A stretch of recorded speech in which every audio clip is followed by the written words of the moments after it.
the outcome today, they'll still have it.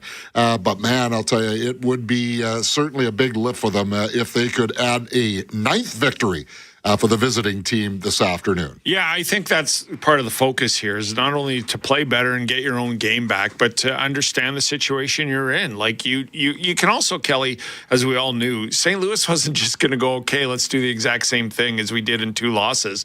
That was going to come. The St. Louis has a home crowd too. Every team in the National Hockey League has a home crowd, and as you just pointed out, it's an advantage. I still think home ice advantage comes back in the later parts of the series. Like if you're going to play a Game 7, you want it on home ice. If you're going to play a Game 5 with a chance to close out a series, you want to do it or get back to the advantage of the series tied 2-2. You want to do it on home ice. But if you can win on the road in a game like this, it really sets you up for some confidence coming back home. All right, we'll come back with Jim Toth and the keys to the game, and we'll update what's coming up on the Stanley Cup playoff trail when we wrap up the Mid-Canada Fasteners and Tools pregame show on 680 CJOB. Hey Jets fans, get ready for the Winnipeg Whiteout with Jets gear and TrueNorthShop.com. Choose from a huge variety of official Winnipeg Jets Whiteout apparel, headwear, novelties, and more. Need a new white hat, t-shirt, pants, or a jersey? We've got you covered. Moving in, shooting, score!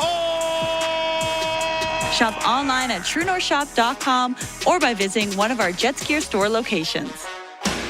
Hey, I'm Mike. And I'm Brett. At Mid-Canada Fasteners, we've always done business the way we did when we started. Our job is to do whatever we can to get you back to work. And make your life easy as a contractor. Now we just have more selection, more inventory, and even better parking. Come on in where everybody knows your name. For good old-fashioned service and a selection that's second to none. Shop where the professional tradespeople shop.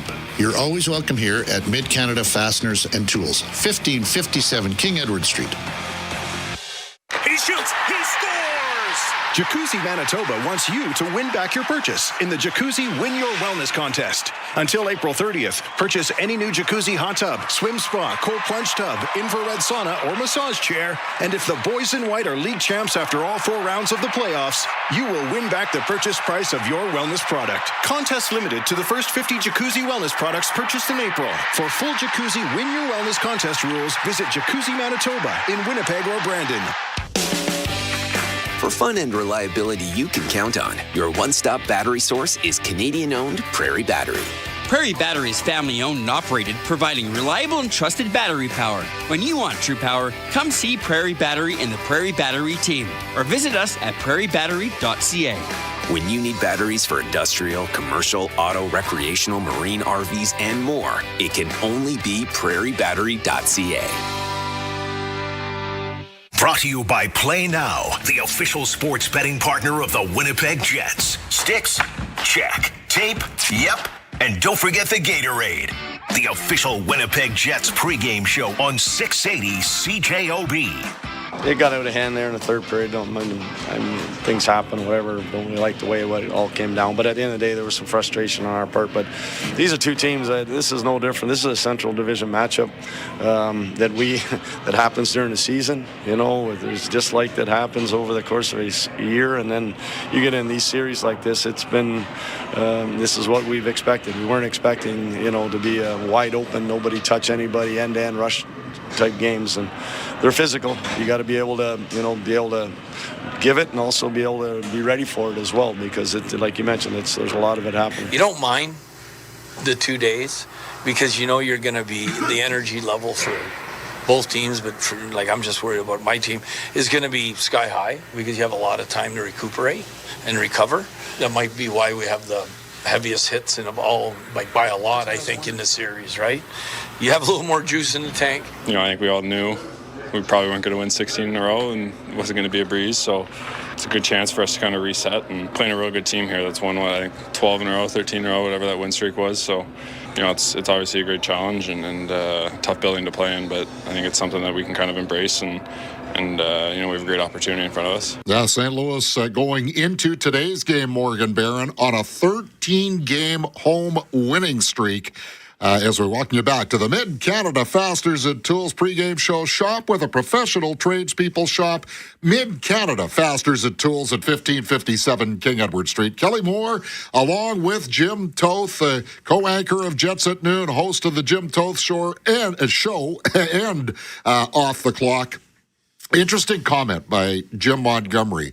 In the hits total, these two teams are combining for about 87 hits per game. Not out of the norm for St. Louis. They were sixth busiest when it came to hits in the regular season. A little bit out of the norm for the Jets, but I think with the 2 days off, we'll see physicality.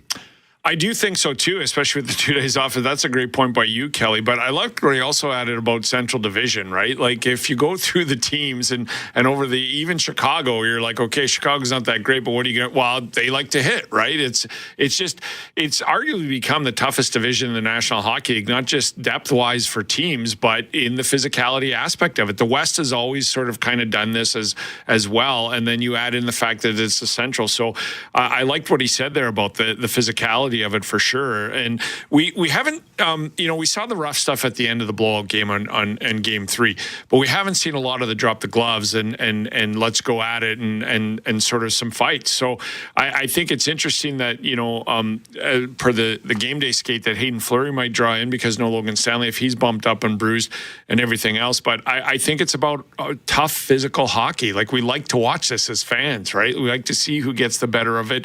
And we all know it's a game of momentum, and the physicality of it can gain you that momentum. It doesn't always have to be a goal. So I think it's just a great Central Division battle, but you kind of knew this coming in. Like, we talk a lot about the top line and Cam Fowler and what he's done. We talked a lot about Jordan Binnington and his short fuse. We don't talk a lot about Falk and some of the other guys on this team that like to play physical and like to bring the body and don't mind, like a Luke Shen, to hit somebody every check. So I think it's going to be a really good physical game today. Yeah, and certainly if it is Hayden Fleury, it might be also from the idea that you want a little bit more mobility out there. You've got enough of the toughness with Luke Shen to provide the physical element, but perhaps and again, we don't know, we won't know until we see the official lineups, and Paul and Mitchell will have more on that. Let's get into our keys to the game for St. Andrews Parts and Power, where a handshake means something. For more, head to standrewspartsandpower.ca. Captain Obvious moment, the start. Yeah, I was going to go with the start and say the exact same thing, not to state the obvious and just to go with the easy way, but they haven't had good starts. I know Scott Arniel said game 2 he liked their start, but I think he liked it because it was better than game 1. They have to come out and not just weather the storm or take the lead, but they have to sort of show their game. They have to look like the Jets have looked like all regular season. And it goes from puck drop. I don't think it's a good thing that if they come out and they end the period 0-0, but yet the St. Louis Blues are all over them and forcing them in to do things that they don't do and taking advantage of the middle ice for the first 8 or 9 minutes. It's going to happen. They're going to come out. I think it's sort of gut check time of this is what we do. This is the kind of start what we are going to do. This is who we are, and this is what you're going to have to deal with kind of start today.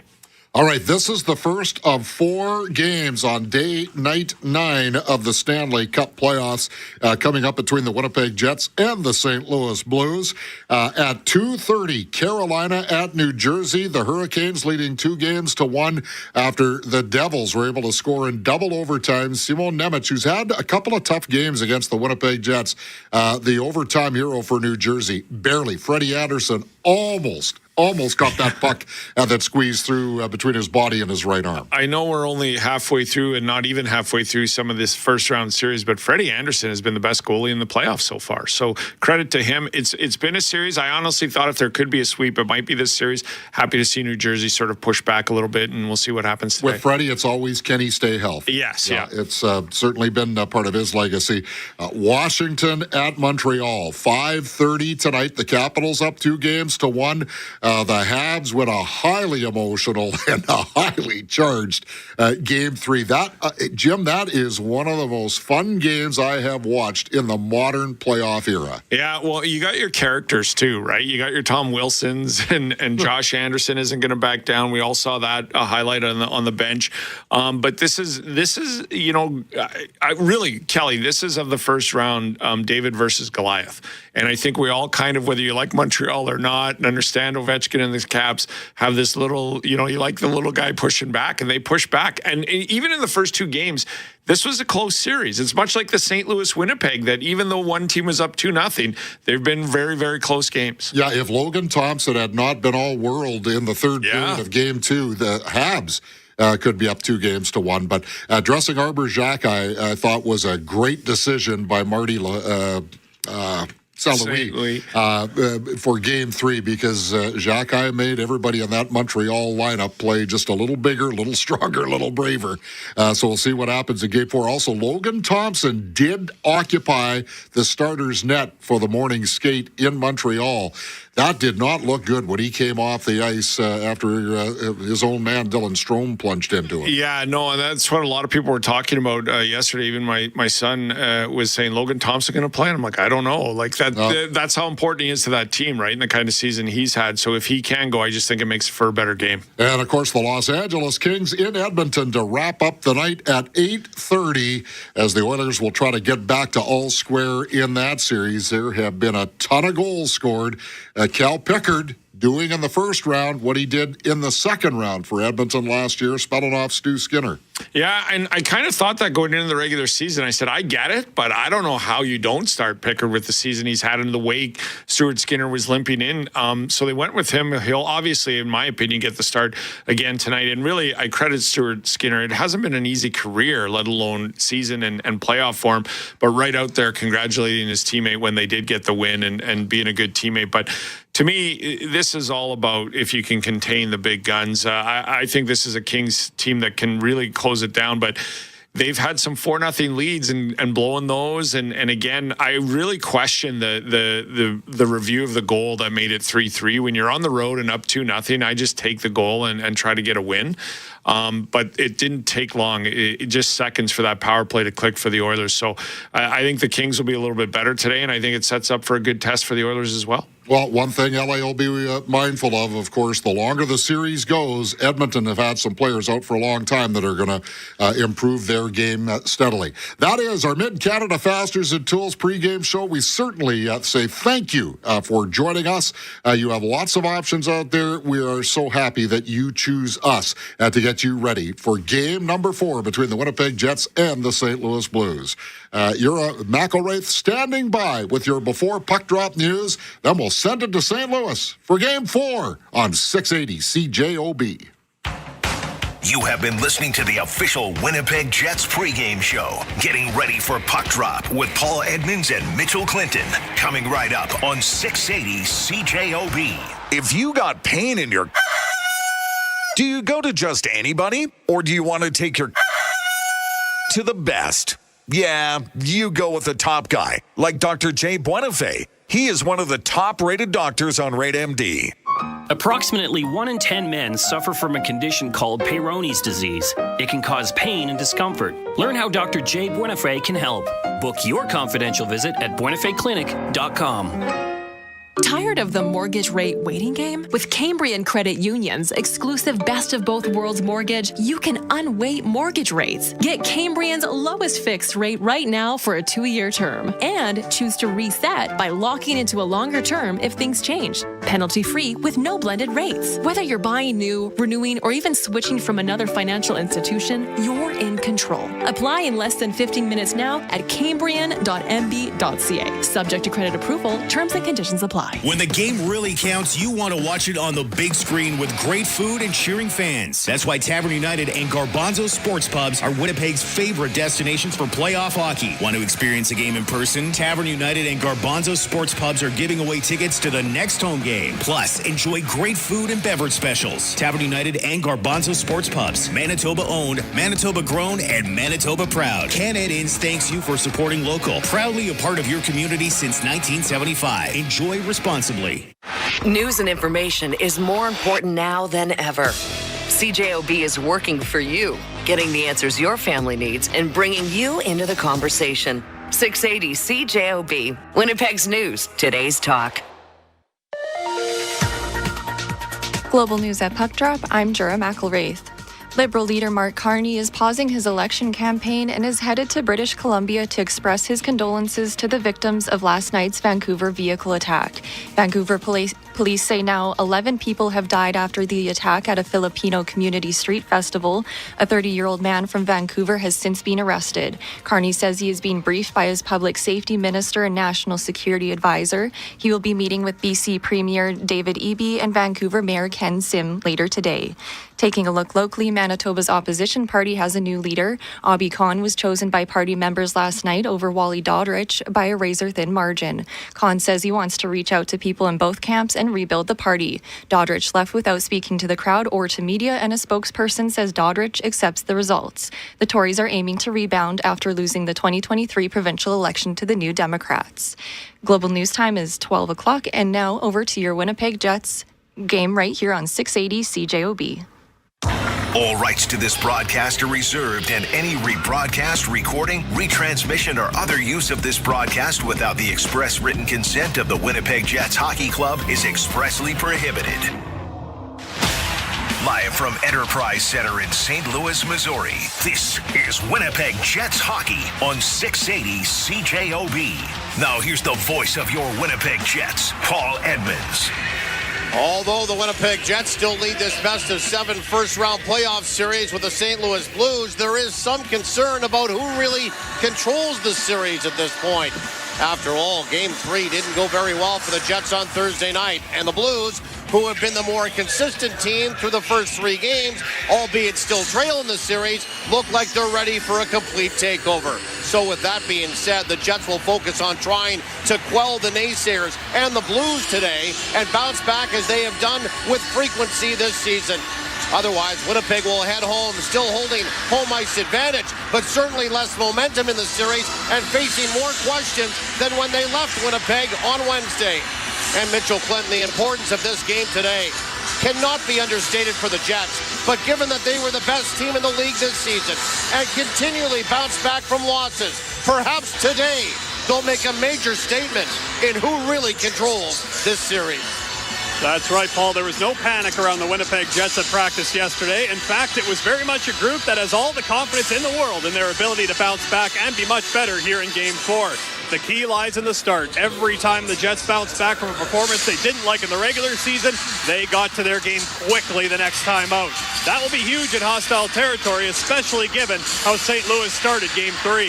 So really, it comes down to 3 simple keys. Play fast, play physical, and play in structure. Do that, and the Winnipeg Jets will give themselves a chance to wrestle back control of momentum in this series. It's the Jets and the St. Louis Blues, Game 4, and it's coming up next. You're listening to Play Now, Winnipeg Jets Hockey on the radio home of the Jets, Power 97 and 680 CJOB.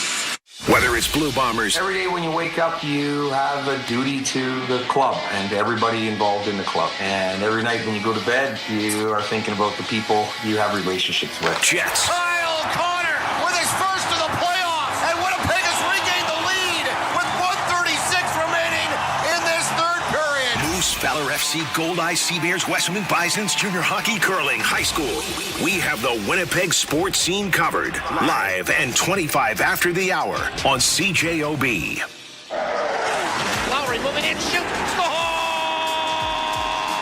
Jets fans, it's your chance to win big all night long with our playoff 50-50 raffle. Get your tickets now for a shot at multiple cash prizes during the game, ranging from $1,000 to $25,000. Plus, one lucky winner will take home 50% of the total sales at the end of the series. Don't miss out. Text JETS to 20450 for your chance to win. That's JETS to 20450.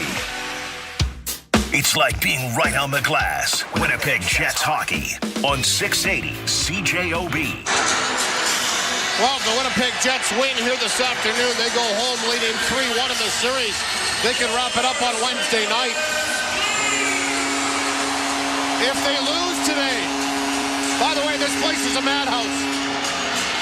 St. Louis would take both games at home, and then it becomes a best of 3 starting Wednesday night in Winnipeg with the series tied at 2.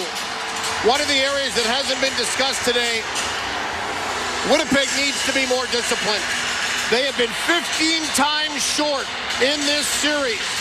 Their penalty kill has not been very good. Stay out of the penalty box, and I'll tell you why. In the last 9 regular season games, the Winnipeg Jets were 15 times short. It tells you about the penalties they've taken in this series, and it's cost them, Mitchell.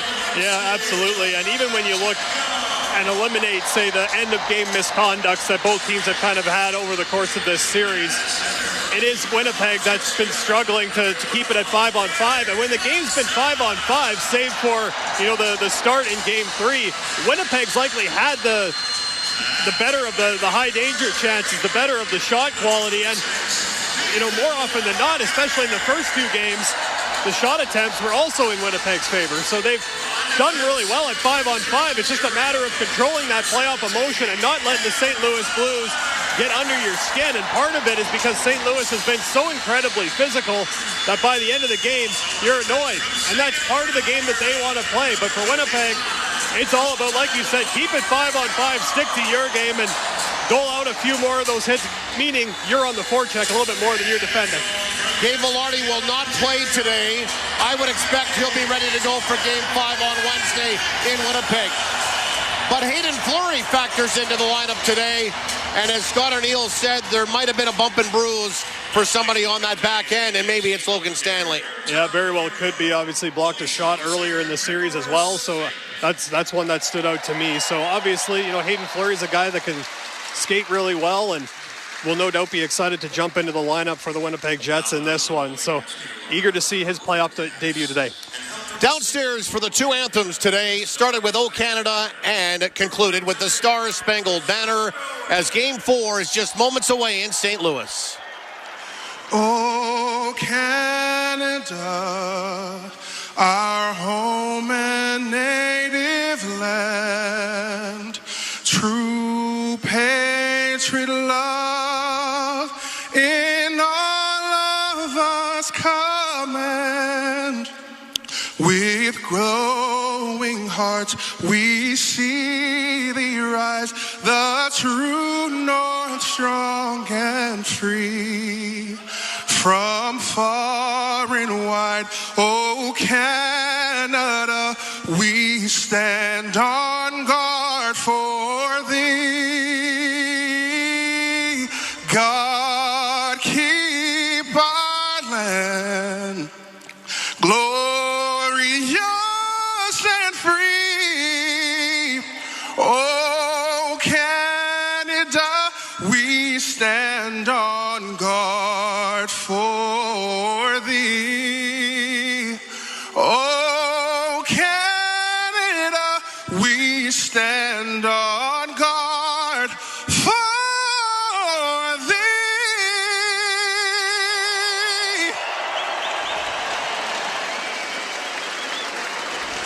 Oh, say, can you see by the dawn's early light what so proudly we hailed at the twilight's last gleaming, whose broad stripes and bright stars through the perilous fight o'er the ramparts we watched were so gallantly streaming, and the rockets red glare, the bombs bursting in again prove through the night that our flag was still there.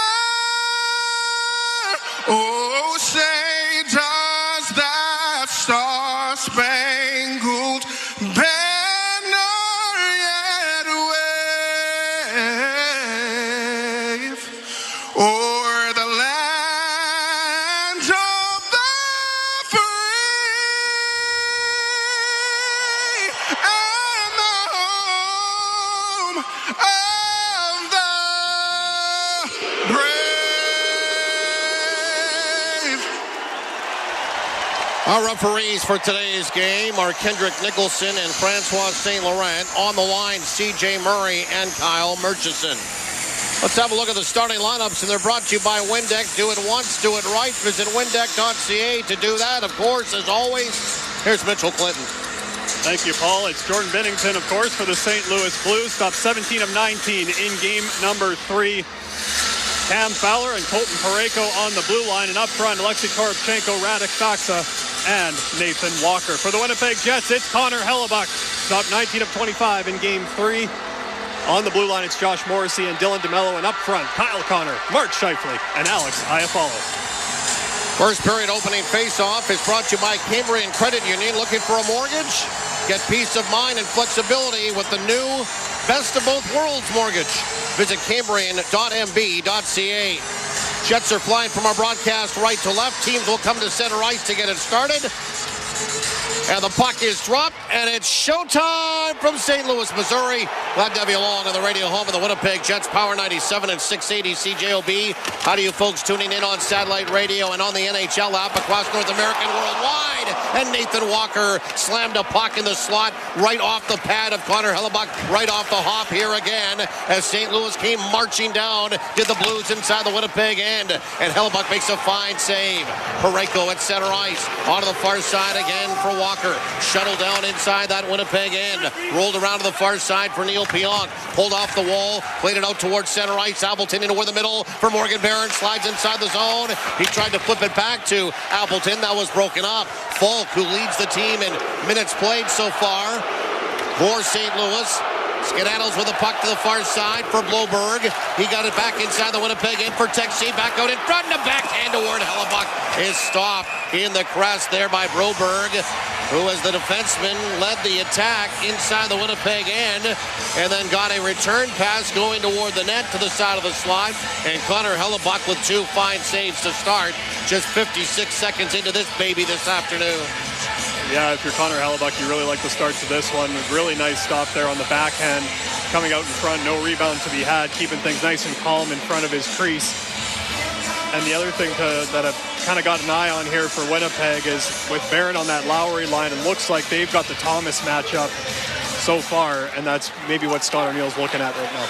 DeMello will flip it out towards center ice. Bouncing around there, settled down by Niederreiter and punched down inside that Blues end. Goes wide of the net, grabbed again by Nemestikov, rolled around Perfetti, back toward the line. DeMello, D-to-D for Morrissey, wrist shot toward the net. And it's gloved down by Pennington, and he'll hang on for a whistle. That's a little better right there. That's what you want to see from the Winnipeg Jets early on in this hockey game.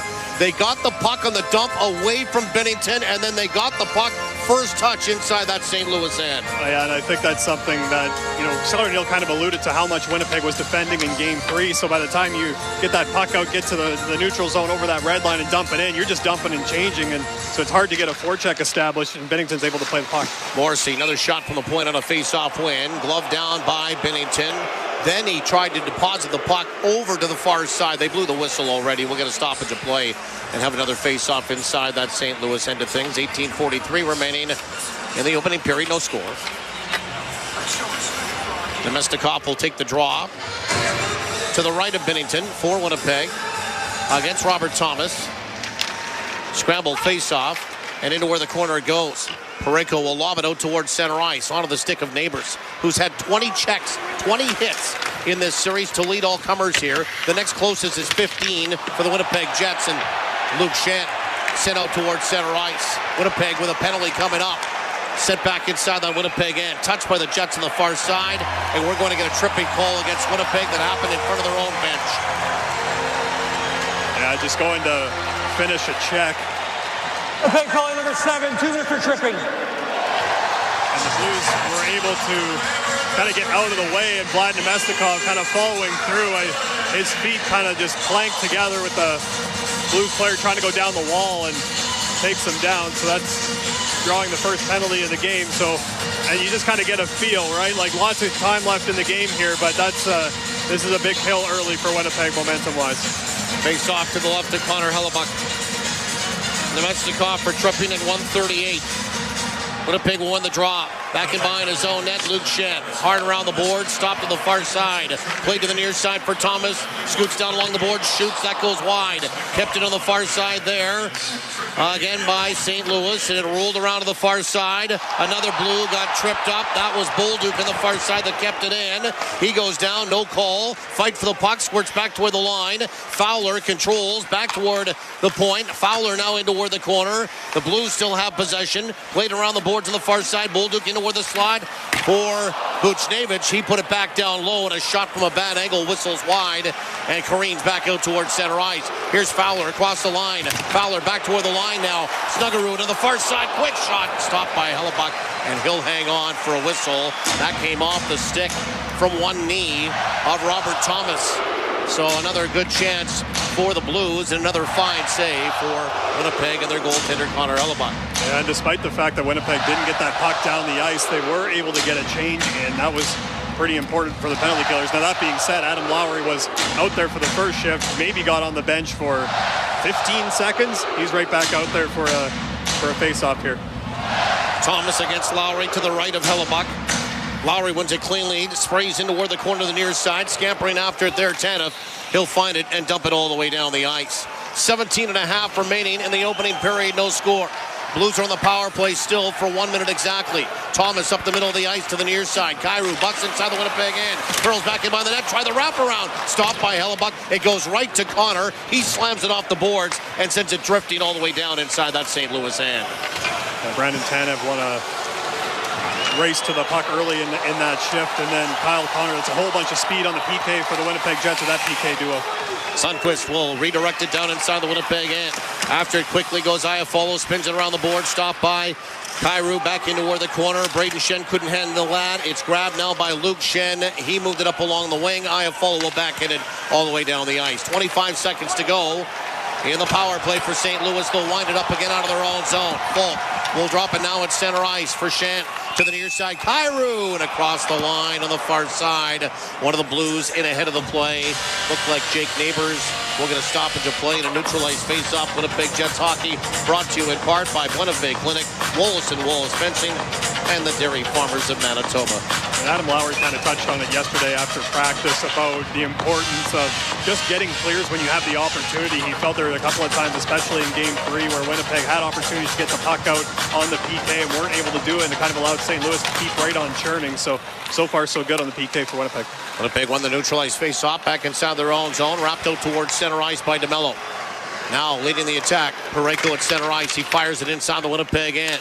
Seconds left in that power play here for the Blues. Rolled into where the corner. Parayko will gather that up. Played back into where the corner.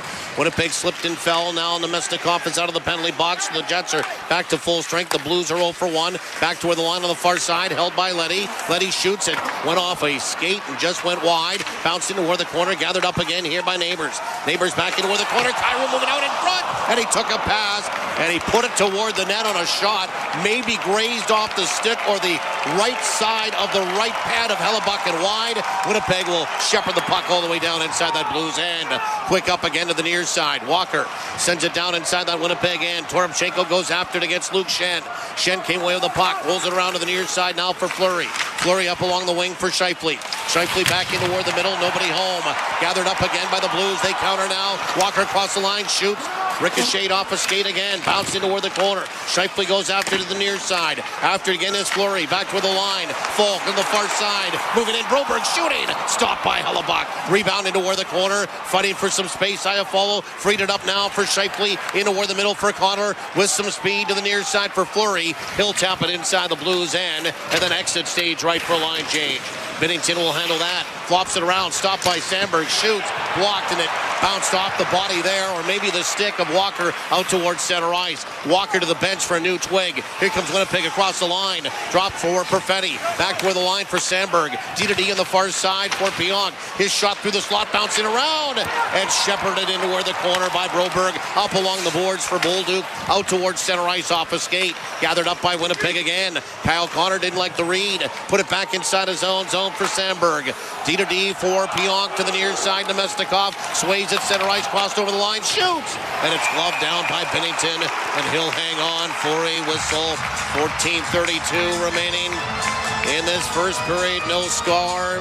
Way better start for Winnipeg. Yeah, their goaltender had to start on time for sure, but Winnipeg's almost got to that first time out for the broadcast, and they're holding water at no score. And I really like the response that they had coming out of the penalty kill. You had the good kill, that was important, but Winnipeg got right back to it with the Scheifele line, able to get into the offensive zone, start working it around, and now the Nemesnikov line will come out. They get that immediate zone entry and get an offensive zone draw. This would be the line for Winnipeg that would just love to get themselves on the score sheet and even get one early here for Winnipeg to kind of get the momentum in their favor, but you do like the start that Winnipeg's had so far. Nemesnikov against Thomas. Wasn't done fairly. We do it again. They're going to wave Nemesnikov. Perfetti will come in against Robert Thomas. Thomas has to get a stick down first. Perfetti ties up. Winnipeg will go after the puck in a scramble. It's kicked into where the corner, and Parayko out towards center ice as he gathered it up first. And it goes off the stick and goes inside the Winnipeg bench in the neutral ice, and out of play it goes.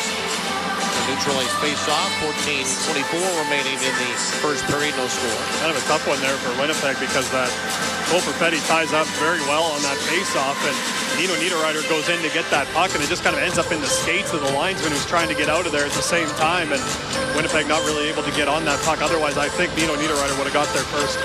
Here's the other wrinkle today. David Gustafsson playing center ice with the insertion of Morgan Barron up onto the left wing side on that Lowry line. So centering the fourth line is Gustafsson. We got some pushing and shoving. Jared Anderson-Dolan on the far side.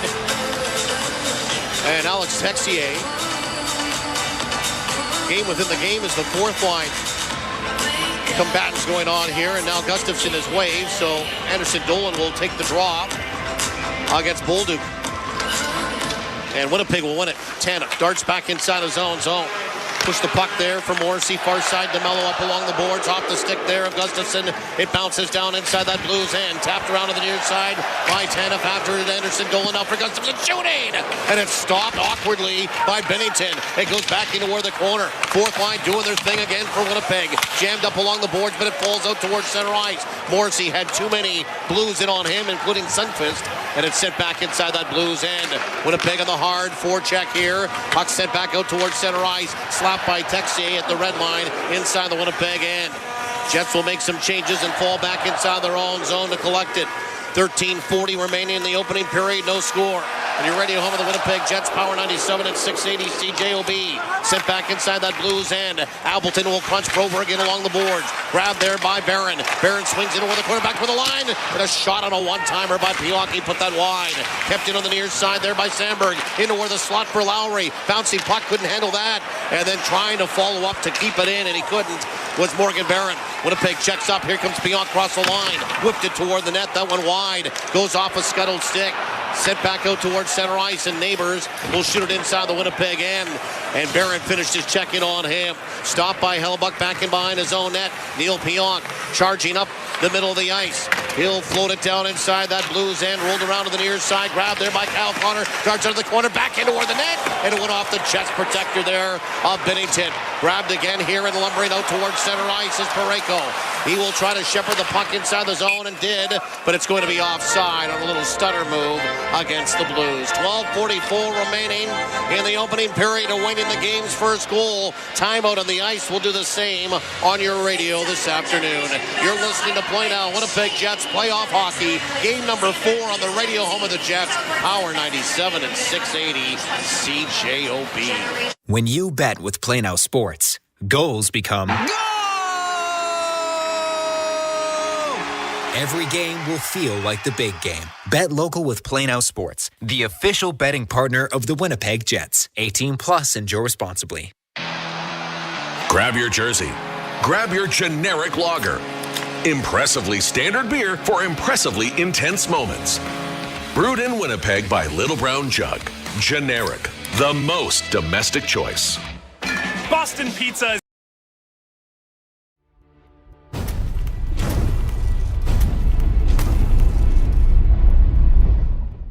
Hey sports fans, thank you for hanging out with us and chatting it up. We're thrilled to bring you the Playoff Pulse.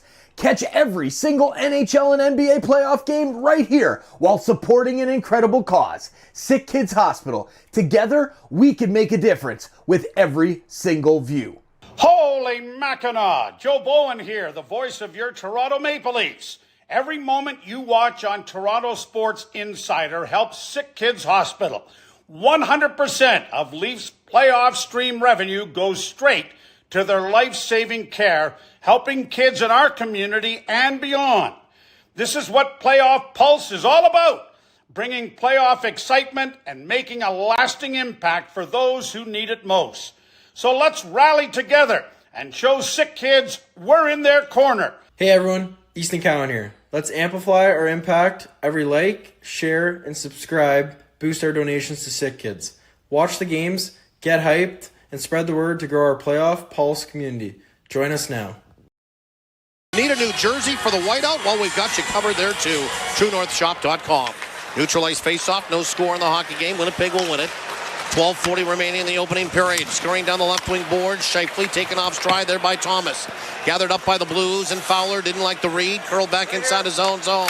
Passes it off to the near side, and Parayko jammed up along the boards. Goes inside the Winnipeg end. Shifley might have got high sticked, and there's going to be a penalty coming up against Pavel Buchnevich. Or are they going to take both? They're going to take both, I think. Yeah, Buchnevich is pretty upset about the whole thing, and as he makes his way over to the box. You did see Shifley's head get knocked right back. Oh, just one. St. Louis penalty number 89, 2 minutes for roughing. Roughing call on Shifley. The way he was pointing at both there, the referee coming over, I thought he was going to take both, but Winnipeg will have a power play for the first time this afternoon. And the Jets are going on the Prairie Battery power play. Your one-stop battery source is Winnipeg-born and Canadian-owned. PrairieBattery.ca. I think Buchnevich is upset because he feels like he got tripped just as he was going in to hit Mark Shifley. So he ends up, instead of being a little bit more straight up, he ends up kind of hunched over going into Mark Shifley. And that's kind of why the stick and the body all end up kind of hitting Mark Shifley all at the same time. And that's why Shifley's head snapped back. 7:37, the time of the roughing call. Winnipeg with the man advantage, looking to open the score for the second time in this series. Jets up top on the far side, controlled there. Perfetti now up top again here for Morrissey. Back for Perfetti on the far side. Rink wide now to the near side, and redirected there from the side of the slot by Shifley. Caught again by Bennington, and he'll hang on for a whistle. Excellent puck movement by the Jets. Yeah, Mark Shifley in that top position in the middle of the ice in this configuration, getting the high tip. But it's no secret what the St. Louis Blues are trying to do. They're trying to get Mark Shifley off of his game. With the Buchnevich hit is one. They're taking every opportunity to hit him. But even off that faceoff, Radek Faksa found a way to tackle him to the ice. So good on Mark Shifley for not retaliating in that situation. Blues win the draw, and it's slapped all the way down the ice by Colton Parayko. 12 minutes remaining in the opening period, no score. Jets on the power play for the first time today. Morrissey wheels out of his own zone for Perfetti. Now a drop for Shifley. Slinking through that neutral ice, he'll drop it for Connor. Tapped ahead for Perfetti. Nudges down inside that Blues end. There to help out is Shifley back toward the line. Fry follow up top for Morrissey. Far side controlled again by Perfetti. Down low into the corner for Connor. Back door ricocheted off the side of the net. Looking for Shifley. Shifley will gather it up to the near side hash. Rolled into where the corner now for Connor. Rolls off the board. Down low for Shifley. Shifley to the near side hash again for Connor. Connor looking, darting. Put it back toward the line for Morrissey. Near side rolling off the boards is Connor. Down low Shifley. Back door the far side for Benny. And he fanned on the shot and went off by a follow-it back. And into Bennington, who makes the save and hangs on. And then some pushing and shoving, as you might expect, in front of that Blues net. Boy, one of these is going to go for Cole Perfetti. You just feel like he's had so many great opportunities. Some would argue that he already has a goal in this series, but unfortunately it doesn't count for Winnipeg. But another backdoor play, really nicely set up by the Winnipeg Jets. And you're right, Paul, Perfetti just doesn't get everything on this. And Bennington was getting across, but still nicely set up by Winnipeg there. Winnipeg fighting for the puck off the dot, trying to keep it in. Now it's a 2-on-1 the other way. Sundqvist on the far side. Barrels inside the Winnipeg end. Goes to shoot. And he's taken down nicely. Backtracking by Niederreiter. Winnipeg with 4 numbers at center ice. Here they come across the line. Barron trying to get it out in front. Drop for Niederreiter. Sent back toward the line. Hustling there to hold the line. Pionk. He will wait patiently now and put it onto the far side. Winnipeg will get it set up. Back toward the line again. Pionk to the near side. Niederreiter coming down Main Street. Shooting. And it's kicked away by Bennington. Back toward the line. Gathered up again by Pionk. Wristed through traffic. Deflected by Barron in front. That whistled wide. Grabbed into where the corner again. Niederreiter rolled it around to the far side. Nemestikov. Up top Pionk. Far side hash Nemestikov. Nemestikov slings it toward the net. Bounced off his shin pad and wide. Gathered up again. Niederreiter. Pionk shoots. Stopped by Bennington. And he'll hang on, absorbing that into the crest. Penalty is over. Buchnevich is out of the penalty box. Jets are 0 for 1 with a man advantage. 2 for 11 in this series are Winnipeg. 10:23 to go in the opening period. No score. Good power play there by Winnipeg. Everything but score. Both units get out there and create some opportunities, but there's one heck of a backtrack by Niederreiter to turn this potential shorthanded 2-on-1 into a 2-on-2, and good communication from Neil Pionk as well. He was pointing the whole way that he wanted Niederreiter to go after Sundqvist so that Pionk could focus just on the one-on-one with the puck carrier, and Niederreiter able to get himself all the way back and eliminate Sundqvist as an option. Face off to the right of Bennington. Lowry will take the draw. Pulls it back toward the line. Softly sent into where the corner by Sandberg. Winnipeg will fight for it there to the near side. Anderson Dolan after it. Radek Faksa rolled it back in behind his own net for Leddy. Leddy up along the boards and skedaddling out towards center ice as neighbors. Trying to go inside and out. On DeMello, nothing doing there. Winnipeg will hard rim it around the boards. It's carried out towards center ice. Tanev got tripped out at his own blue line. There'll be a penalty coming up again to the Blues. And Winnipeg will go right back onto the man advantage. Brandon Tanev's speed is what creates this. He was underneath that puck and coming. St. Louis, number 25, 2-minute minor penalty, tripping. So Tyler Tucker for tripping. Power play number 2 for Winnipeg. And they go back on the Prairie Battery power play. Your one-stop battery source is Winnipeg-born and Canadian-owned prairiebbattery.ca. Tucker just gets that skate out as Tanev is going by. Shifley will take the draw. It's won by St. Louis. Barging out towards center ice is Parayko. He'll dump it in. And then Alex Iafallo finished his check on him at center. Curling behind his own net, Morrissey. Outlets at far side, Perfetti. Drop now for Shifley. Swinging through that neutral ice. Carving his way up the middle. Dropped it to the near side again. Iafallo pushed it into where the corner for Shifley. Wrapped around the boards. Pulled off the wall by Morrissey. Far side, Perfetti. Up top for Morrissey now. Shoots toward the net. Put it wide. Gathered up by Fowler. He gave it away. Winnipeg spins it around to the near side again. Connor, the near side hash. Up top again here for Morrissey. Far side, Perfetti. Perfetti up top for Morrissey. Near side. Rolling off the boards, Connor for Shifley. Back door, that was blocked. Shifley gathers it up, back toward the line. Up top, Morrissey shoots. Ricocheted off his shin pad. Again, first touch, Jets. Back toward the line. Shifley again for Morrissey. Morrissey, far side, Perfetti. Top of the circle. Shoots, sprays off his shin pad. Gathered up to the near side by Thomas and wristed all the way down the ice. Everything Winnipeg tried to put toward the net there went off of a blue skate or a stick. Even a cross-crease pass that Mark Shifley had to Cole Perfetti just ends up going off of the shin pad, not being able to get there. Nemestikov across the line, almost turned over the puck. Grabbed and held the line there by Morgan Barron, but he put it back toward the line. It went by Neil Pionk, goes all the way down. Out of his net is Hellebuck to play that around as Pionk get into a foot race with Oscar Sundqvist. And helped out by the goaltender. Now Winnipeg again, 30 seconds to go on the power play. Nemestikov beetles down inside that Blues end. Takes a body check, controls the puck still. Put it back toward the line here. Controlled again by Winnipeg. Pionk for Nemestikov. Nemestikov into where the corner. Back for Nemestikov to the near side. Back in behind the net. Barron back toward the line. Slap shot by Appleton. Walked into one and put it over the net. Rimmed around again. Appleton hustles after it to the far side. He'll try to keep it in. Niederreiter's there to help out. Niederreiter up top. Pionk shoot. Deflected in front. It's back in behind Bennington. And he jumps back in behind him in the blue ice and covers up. and then pushing and shoving and bodies flying everywhere. Net front in front of that Blues crease. Oh, that puck was available for about a half second behind Jordan Binnington. Winnipeg just not quite able to get there in time. A nice net front tip by Morgan Barron. He's parked out in front. He's part of that double deflection in game one that gave Winnipeg a 2-1 lead, but Binnington able to find it. Penalty is over, so the Blues are back to full strength. We'll take a timeout on the ice and do the same on your radio. Just under 8 minutes remaining in this first period, awaiting the game's first goal. You're listening to Play Now Winnipeg Jets playoff hockey from St. Louis, Missouri, on the radio home of the Jets, Power 97 and 680 CJOB. For fun and reliability you can count on, your one-stop battery source is Canadian-owned Prairie Battery.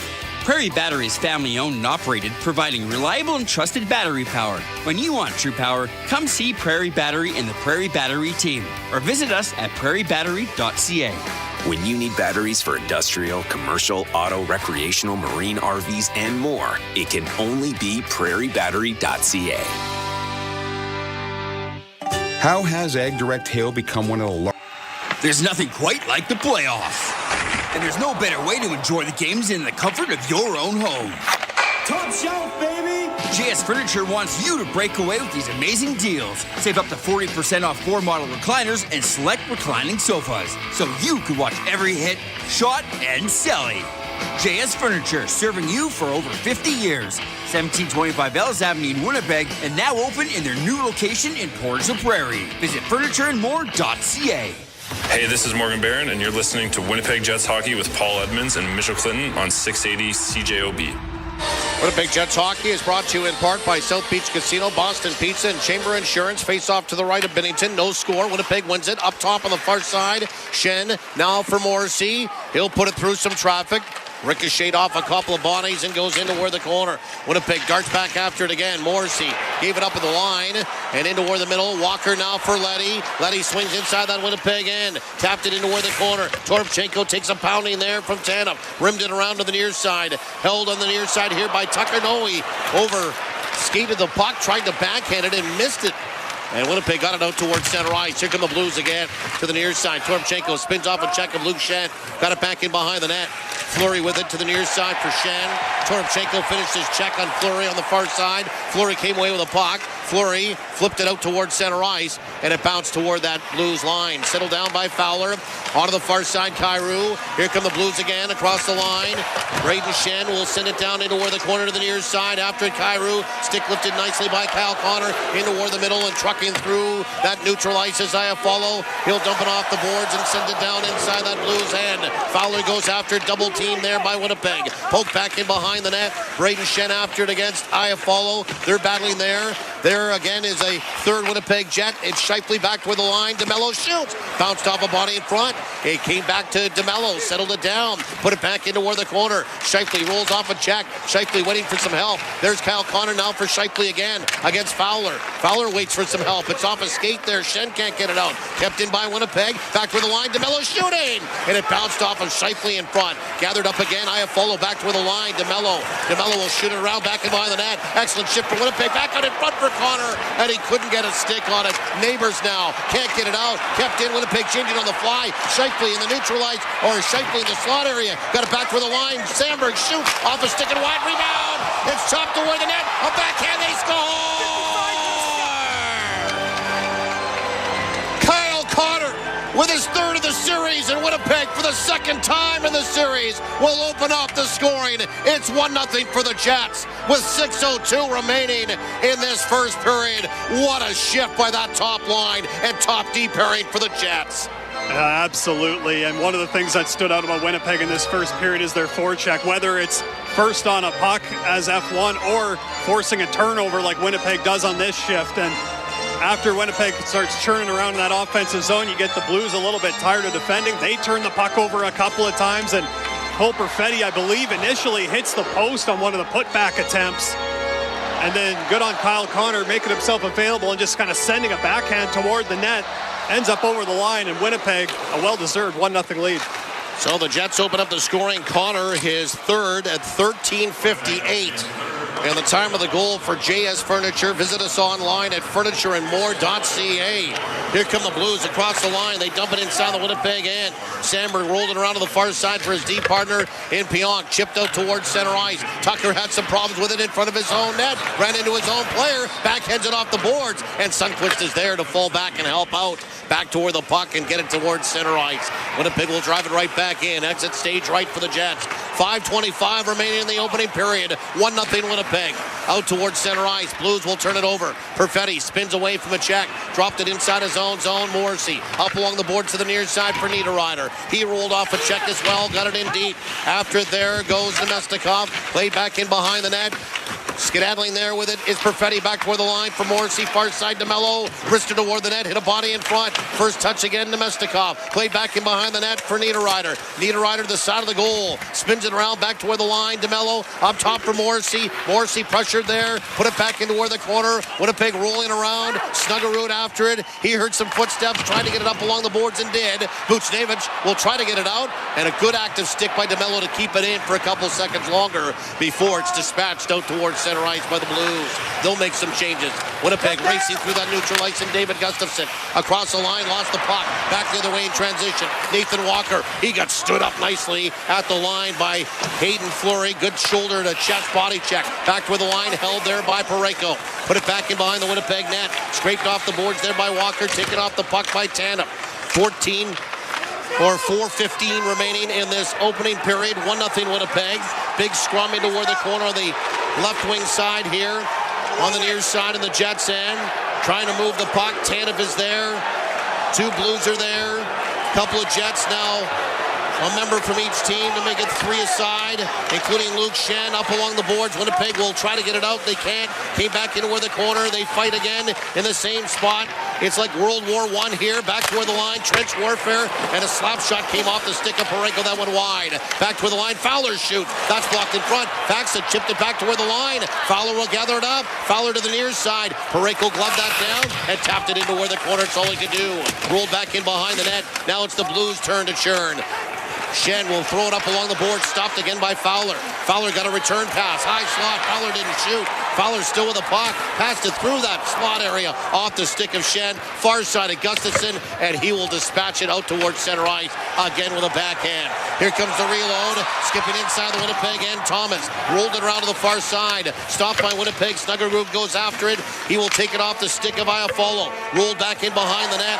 There is Sandberg to the near side. Hard off the boards. And Winnipeg will try to get it out. Cannot. Again, changing on the fly. Doing very well here for St. Louis with the possession inside the Winnipeg end. Back to the line. Buchnevich, and a shot coming in is Falk off a stick and wide. Bounced around to the far side. Broberg will hold the line this time. Now for Thomas back in behind the net. Couple of Jets are in on him, including Pionk. Snuggerud will escape a check. Snuggerud with the puck. Snuggerud will backhand it back into where the corner for Thomas. Thomas protecting the puck against Neil Pionk. Pushed against the boards. Now got some separation. Back toward the line for Broberg. Broberg will throw it back in behind the net. After go a couple of Blues, including Jimmy Snuggerud. He will overskate the puck. After there goes Scheifele. Rolled it around to the far side for Pionk. Rimmed around and trying to bat it to keep it in was Broberg. He couldn't, and the puck goes all the way down. It'll be an icing call against the Jets. They won't be able to change, but at least they'll get a reset here. Yeah, St. Louis with the predicted pushback that really kind of starts the shift before when David Gustafsson had a great lane through the neutral zone and just had it knocked off his stick right along the wall just after the red line. And really since then, St. Louis has been able to kind of hem the Jets in. Winnipeg's had the puck on their stick a couple of times, but just not able to get it past the pinching D. Face off to the right of Hellebuck. 2:11 remaining in the opening period. 1-0 Winnipeg. Connor is third. Perfetti and Sandberg with the helpers at 13:58. Scheifele will take the draw against Braden Shen. Scheifele will win it into where the corner. Quickly to it is Pionk. Rolled around the board. Stopped to the line on the far side. Back in behind the net. Rolling off the boards as Kyrou turned and fired out in front. Braden Shen shoots. Stopped by Hellebuck. Excellent save for Connor Hellebuck. A timely one as well. Braden Shen looking for his first goal of the series. Denied by maybe the two-time Vezina Trophy winner in succession and maybe 3-time overall of his career. Timeout on the ice. We'll do the same on your radio. 2 minutes remaining in this first period. It's been a good one. Winnipeg leads it 1-0 on a goal by Kyle Connor. You're listening to Play Now. Winnipeg Jets playoff hockey on the radio home of the Jets. Power 97 and 680 CJOB. Hey everyone, Adney and Burke here to talk about our great podcast, NHL Unscripted with Burke and Demers. Jason Demers here. After playing 700 NHL games, it turns out I have an opinion or two. Whoever's saying trade one of them, you don't know anything about hockey. I'm on the bandwagon. I'm rooting for this team. With new guests every week, we will talk about hockey and more. Can't wait till you watch this movie because it's the biggest award of her career. He went into the cheetah exhibit. The cheetah took a piece out of him, and he came into the ring the next day. Tune in to NHL Unscripted with Burke and Demers, the iHeartRadio app, or wherever you get your podcasts. Got pain? Meet the Manitoba Physiotherapy Association, a professional organization fostering excellence in practice, education, and research. With over 500 licensed physiotherapists and physiotherapy students in the province, the goal of MPA is to advance the profession of physiotherapy and to improve the health of Manitobans. So when you visit your physiotherapist, you can rest assured that you'll have received the highest standard of care. And if you don't already have a physiotherapist, you can learn more and find one at mbphysio.org. Care to sample our delectable filet mignon? Oh, no, thank you. Actually, I'd love to, but my dentures have another idea. Don't miss out on life's appetizing offerings because of ill-fitting dentures. Get set right with Shine Dental. Their expert team helps secure loose dentures while improving your oral health, making eating more pleasurable and ensuring you smile confidently. Available at Shine Dental's 1104 Pembina Highway location. Would you like to try? Yes, I would. Book today and find your shine at shinedental.ca.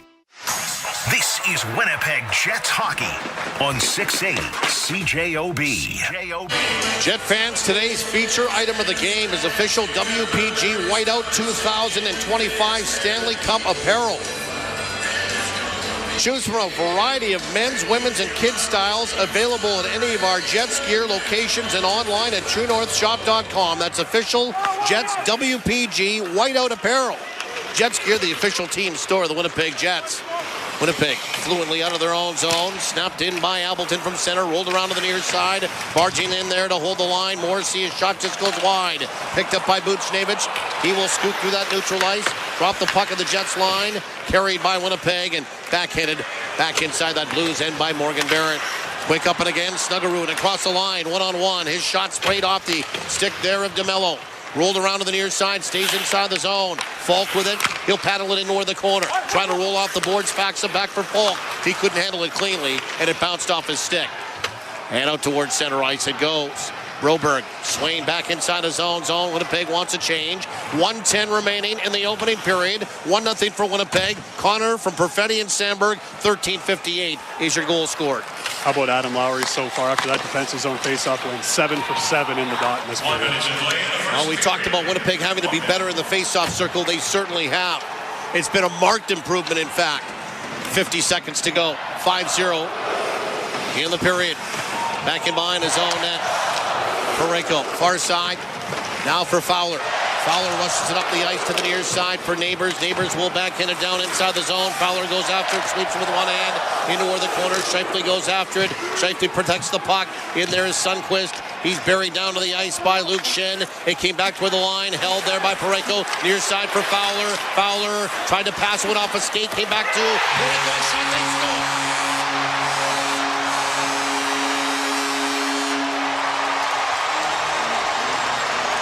Deflected in front by Jake Neighbors off that Parayko shot. Hellebuck didn't see it, and we're tied at 1 late in this first period with 22.7 seconds remaining in the opening frame. Oh, and a tough one here for Winnipeg because you thought the one-timer was probably going to come from Fowler, and then what ends up happening is it goes off of Fleury's skate, and it ends up going back to the point. It's just a knuckler. An absolute knuckler from Fowler, and it's kind of floating around, and the deflection happens by Neighbors right in front, and does a pretty good job of making sure he keeps that stick down below the crossbar. And he's able to get the deflection, but you're right, Paul. Connor Hellebuck does not see this puck come through. Sundqvist is parked right out in front. So Neighbors will get his first of the postseason. It comes at 19:37 unofficially. Time of the goal for JS Furniture. Visit us online at furnitureandmore.ca.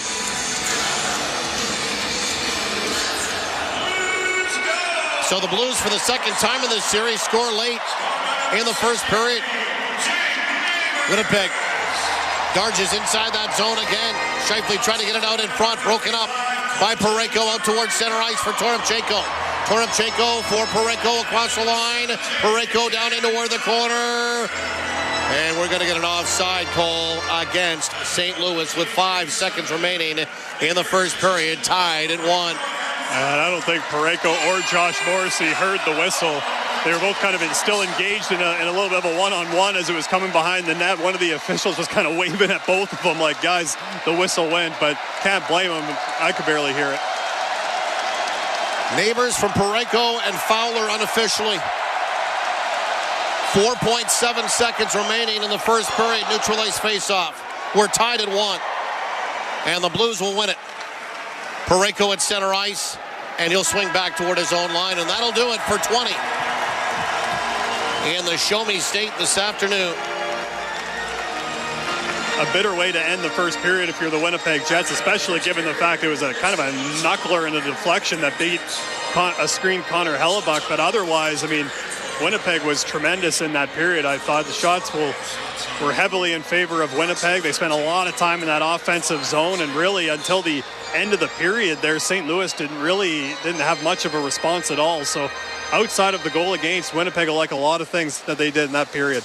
Let's have a look at the stats summary through that first 20 minutes. Winnipeg opens up the scoring for the second time in this series. Kyle Connor, his third from Perfetti and Sandberg, and Winnipeg led it 1-0 for most of that first period after they scored, but late again do the St. Louis Blues tie it at 19:37. Jake Neighbors, his first from Parayko and Fowler, and it was a knuckle puck, as Mitchell mentioned, and a shot from the point that Parayko put toward the net.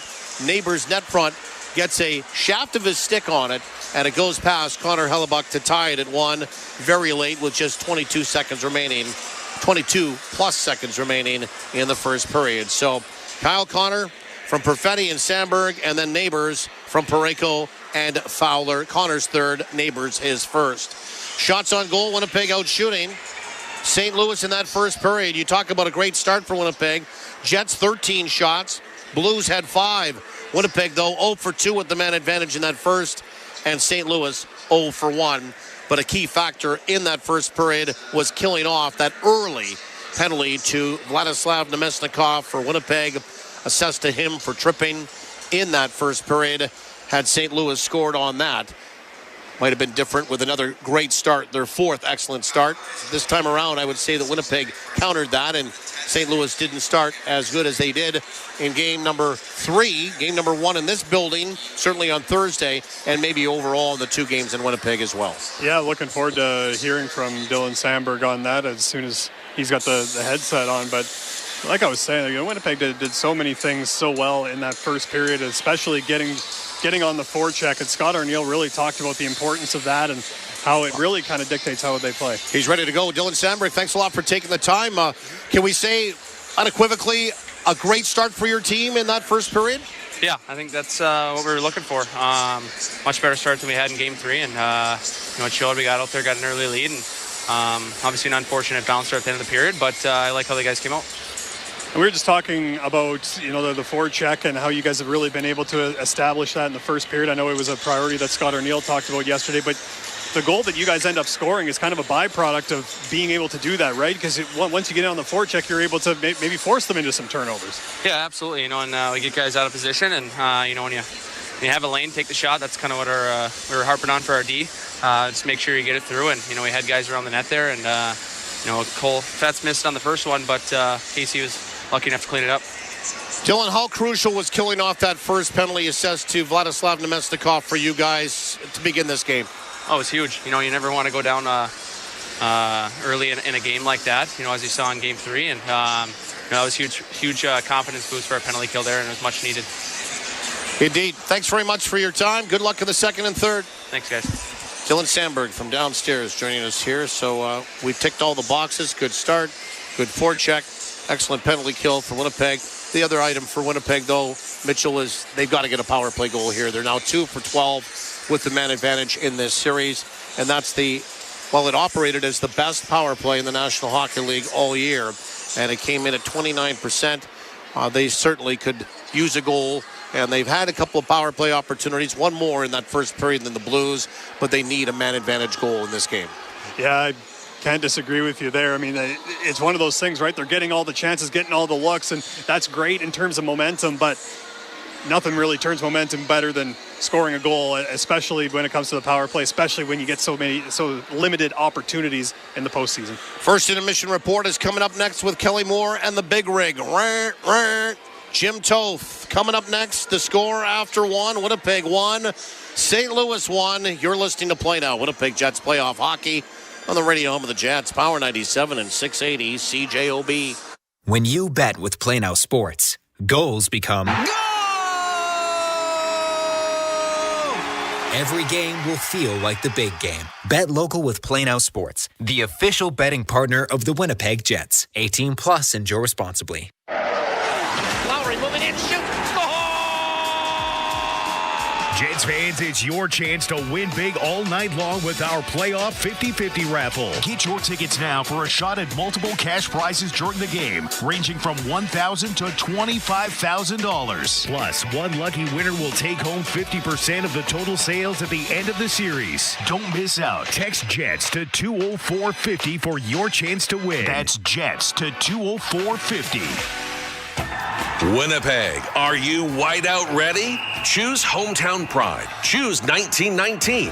Brewed by Little Brown Jug, Manitoba's flagship beer since 2016. Here's to building something memorable. When your truck breaks down, do you take it to just any shop or do you take it to the best shop in town? So when it comes to your... Why wouldn't you go to the top-rated guy? Go see Dr. J, one of the top-rated doctors on RateMD. So if your... needs help rising to the occasion, bring him to one of the best. Dr. J of Winnipeg Clinic offers new and innovative treatment options for erectile dysfunction. Book your confidential visit at winnipegclinic.com. This is Winnipeg Jets hockey on 680 CJOB.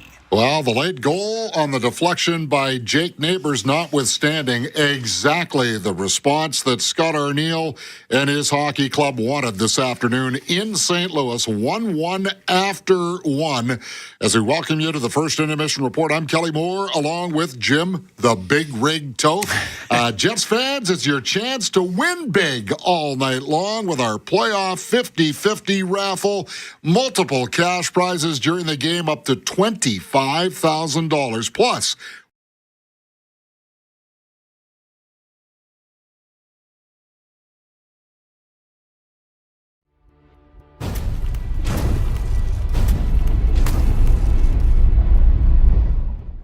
Hey sports fans, thank you so much for hanging out with us here on Toronto Sports Insider during the Playoff Pulse.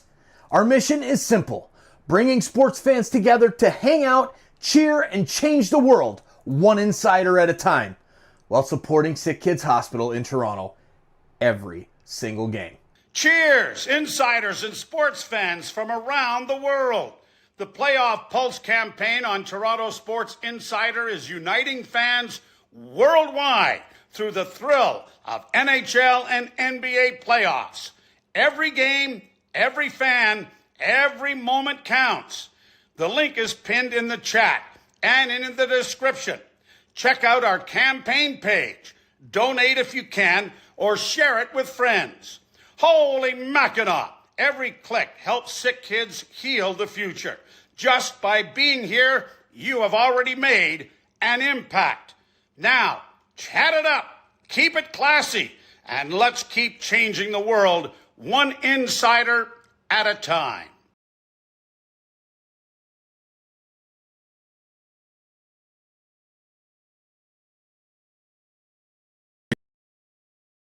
about. I think the Jets will be very proud of that period. I think they understand the fashion in which that goal goes. Some bounces just don't go your way. And I think they'll take that into the second period. And that's what's key here. You got the start you wanted. Now get into, as we've seen in this series and in this season, the Jets get stronger as the game goes on. Carry that over into the second period. 12-5 of the shots on goal in that opening period. 26-16 were the shot attempts. And Jim, up until that late surge by St. Louis, Winnipeg's forecheck was causing the Blues defense fits. Even on the goal, Kelly, it was a great shift by that top line that kept the puck in twice and kept circling and keeping zone time and allowed them to get to the net on that rebound by Kyle Connor and firing it on. But one of the best things I saw of the great period in the forecheck you mentioned was they have Jordan Binnington sort of looking behind him. They have him scrambling for the first time in this series, which is, I think, a good thing. They need traffic in front of them, and they haven't gotten a lot of it, especially in Game 3. But when they do have traffic, he's still seeing some things. The fact that he's going post to post and he doesn't know where the puck is and things are bouncing out in front of him and he's trying to find it, I think is a great start for the Jets to get in front of him and make it difficult for him to make saves. Yeah, I thought it was one of the better net front periods for the Winnipeg Jets so far in the series. Barron had that tip that Binnington just did find in the blue paint. You know, as much as the Winnipeg Jets 0 for 2 on the power play, the second power play didn't produce any shots. The first power play produced 5, but I don't know that you could say any of them were of the grade A variety. No, I don't think grade A, but in a playoff game, much like the Blues' first goals, you want to bounce, right? You want to see something happen and maybe a deflection. What I did like about both units was that they did that. Like they got some traffic to the net. And what Dylan Sandberg said in that walk-off interview is find a lane and use it. It doesn't have to be the perfect lane. It doesn't have to be one that you think will result in a goal. But if the lane is there, get the puck to the net and then crash. And I like that mentality from the Jets. You know, one of the things that Paul and Mitchell brought up in the opening was Winnipeg's discipline. Now, keeping in mind, St. Louis had 8 power plays in Game 3, so that's going to skew the number of times you've been shorthanded. But it's a great point that Paul and Mitchell bring up because over the course of the season, the Jets averaged about 2.4 shorthanded situations per game. Even coming out of Games 1 and 2, it was 3.5 per game. So when Vladimir Namestnikov took that careless penalty to start the hockey game, I thought it was real significant. But that is an area where the Jets are really going to have to be mindful of.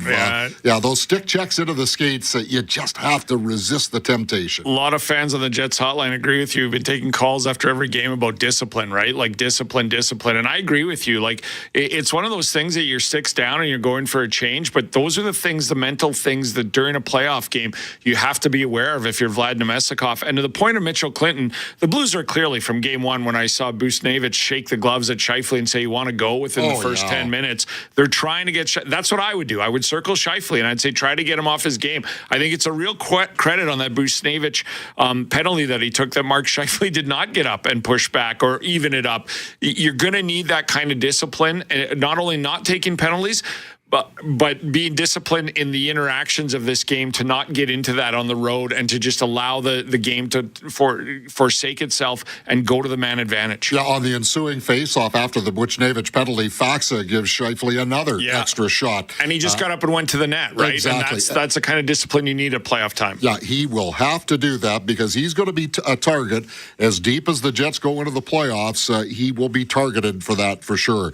As Paul and Mitchell mentioned, great face-off period for the Jets. They won 14 of 21 draws, led by Adam Lowry, who was 7-0, perhaps the lightest hitting period so far of the series, Jim. 16-8 for St. Louis. Robert Thomas with 4, so not a big banger there. But I wasn't surprised that the teams would maybe back off the physicality a little bit. This is going to be about hockey. This is where you either make this into a 3-game series or you take control of the series, so nobody's going to get too crazy, I think, physically.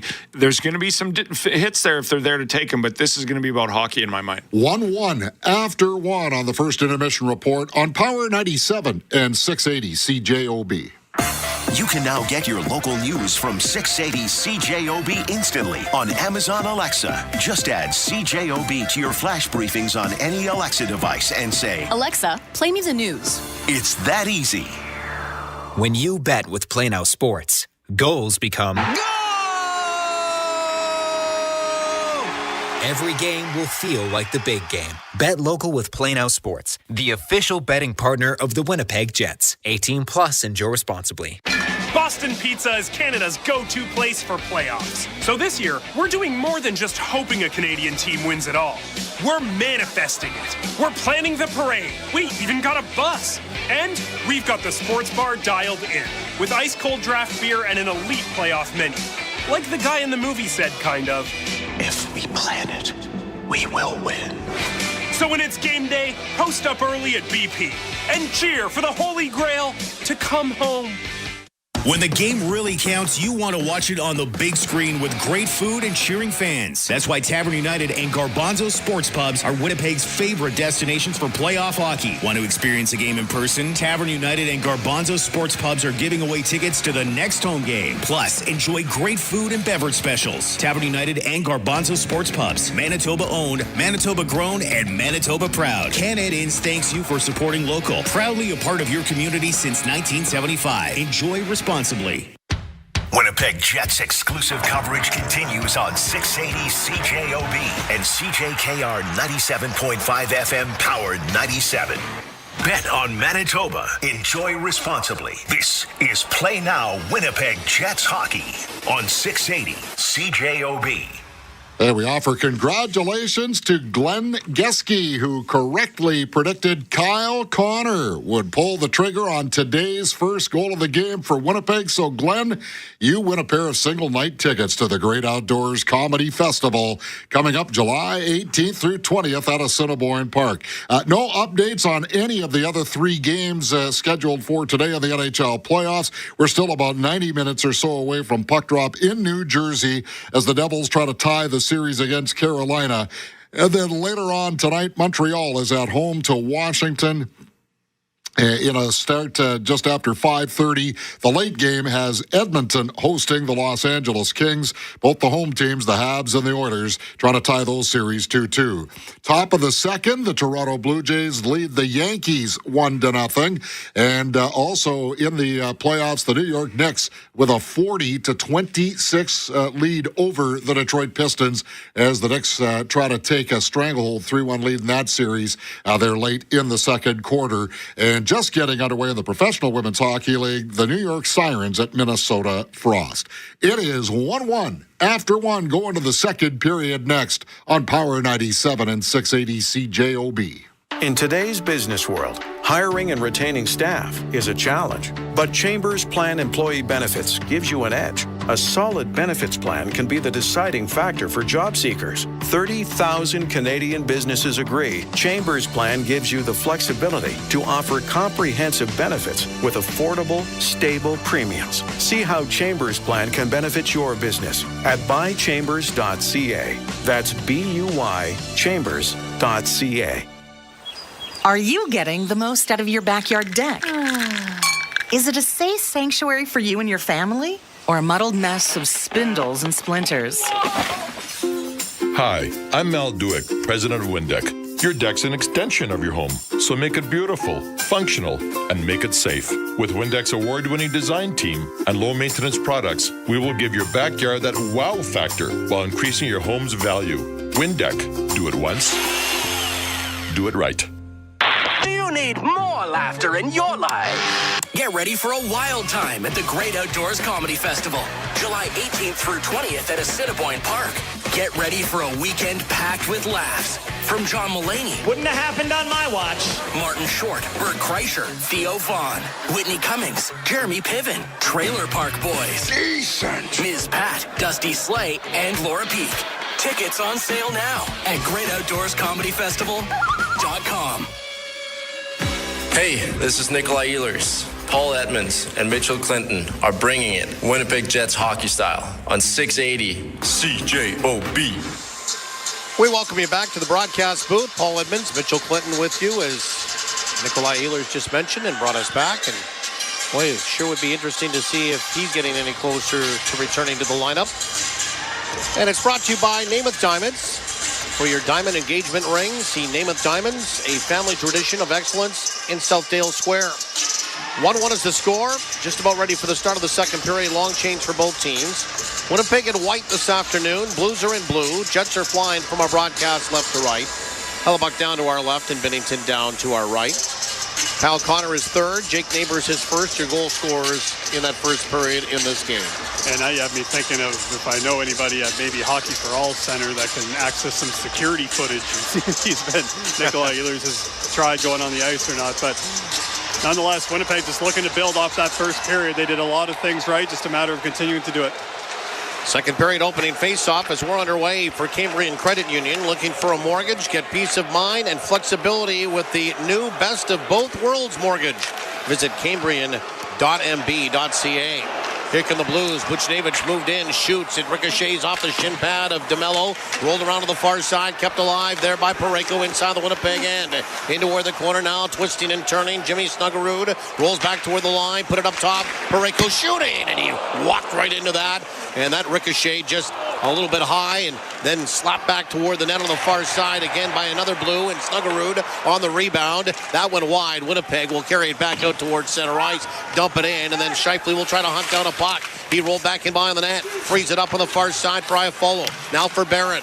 Barron threw it back into where the corner. Scheifele first one on it. Back for Barron, back in behind the net. Got to the forehand. Barron protects the puck. Back toward the line for DeMello. Far side again for Winnipeg. And back out in toward the middle of the ice by Lowry. That's broken up and back toward the line. Winnipeg will hold it in Sandberg, but he gloved it ahead to the advantage of the Jets and Lowry, and we'll get a stoppage of play. Good pass from Lowry, back out in front. I don't know if he was trying to get it back door for Morgan Barron or for Appleton. Either way, intercepted by one of the Blues, and Winnipeg never got that chance toward the net.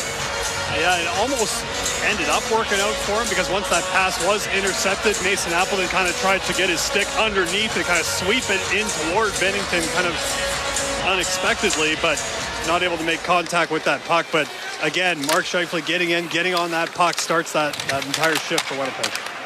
Neutralized face-off. Winnipeg will scramble that puck back inside that Blues end. Rolled around. Lowry pounds his man and Tucker back along that back wall. Faxon will pick it up. Pitches it around to the far side. Kept alive there by Sandberg into where the corner for Barron. Barron protects the puck again. He rolled it down low for Lowry. Lowry turns off a check. Got tripped up there by Tucker. No call. Faxon will wheel out toward his own line. Move it ahead with a backhand to the near side for Walker. He'll send it down. Bouncing inside that Winnipeg end. Settled down back in behind his own net. Pionk. Quick up pass to the far side for Appleton. Taking off the puck there. Following up his Barron. He lost the puck back into where the middle of the ice, and Neighbors was trucking after a loose puck, couldn't hold in. Taken in front of him by Pionk. Now for Nemestikov. He'll dash inside that Blues end. Rolled it around to the far side. Came back to the near side. Neighbors can't get it out. Kept in by DeMello. Shoots toward the net. Stopped in front. Rebound. Niederreiter tried to get it to the side of the goal for Nemestikov, and he couldn't find it in his paraphernalia. And it's whisked to safety nicely by the Blues. Letty will carry it out towards center ice to the near side. Bounce down inside the Winnipeg end. Cairo goes back after it. He'll play it down low for Neighbors. Neighbors will bump with his man, and DeMello hard and along the back wall. Sent to the far side and over to the far side. Not being able to get there in time is Falk to hold the line. Falk through that neutral ice will backhand it back in. Goes back in behind that Winnipeg net.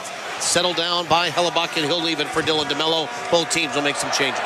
Just another shift where that Nemestikov line's kind of around it, but just not able to get that puck toward the net. But seen a couple of instances already in this period of the Winnipeg Jets defense holding that line and extending those offensive zone shifts. DeMello into the middle, chipped ahead to the near side. Here for Gustafsson, races down the boards, couldn't get to it. Now to the near side, Texier taken off stride nicely by DeMello.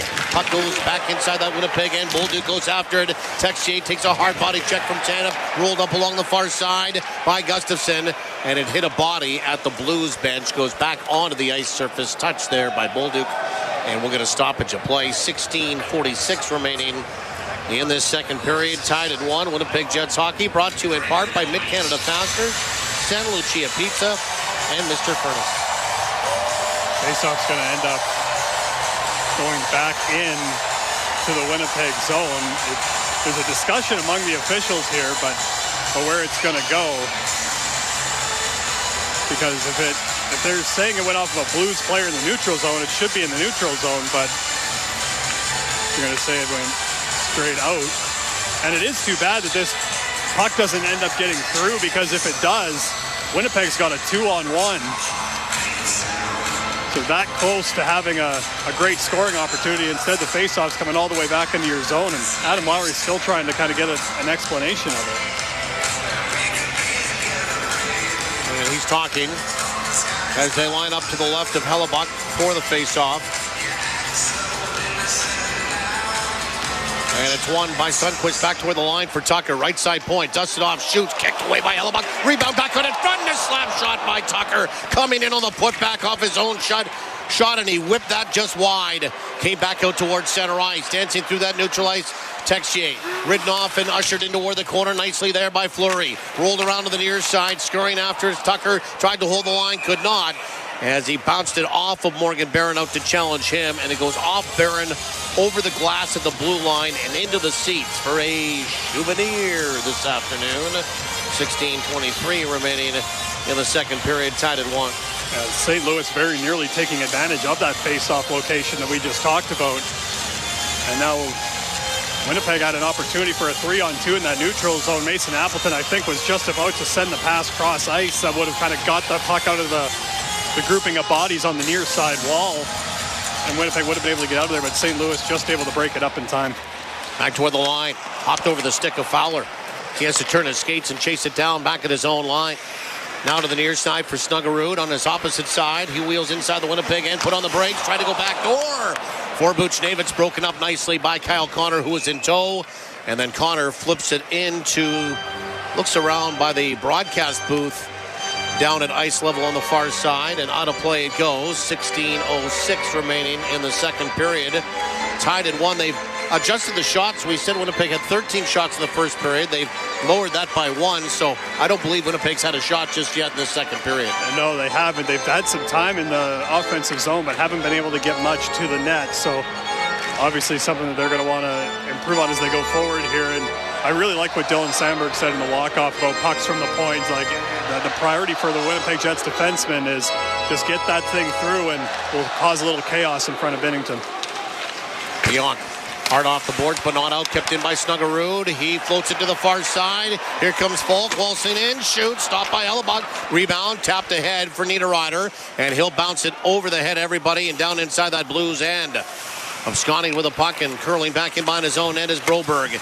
He's harassed, though, by a couple of Jets, one being Niederreiter. Now Winnipeg will fall back to that 1-2-2 as we saw the other night here in St. Louis. Broberg still with the puck. Long lead pass at center ice. Broken up by Neil Pionk. Back into where the middle. Nemestikov across the line. Shoots. Stop. Rebound. And the putback stopped again by Binnington. And the rebound is expressed out towards center ice by the Blues. Excellent rush for Winnipeg by Vladislav Nemestikov, and 2 shots. Here they come again on the far side. Scheifele dropped it at the line. Moving in. Shooting is Perfetti, and that's gloved down by Binnington, and he'll hang on for a whistle.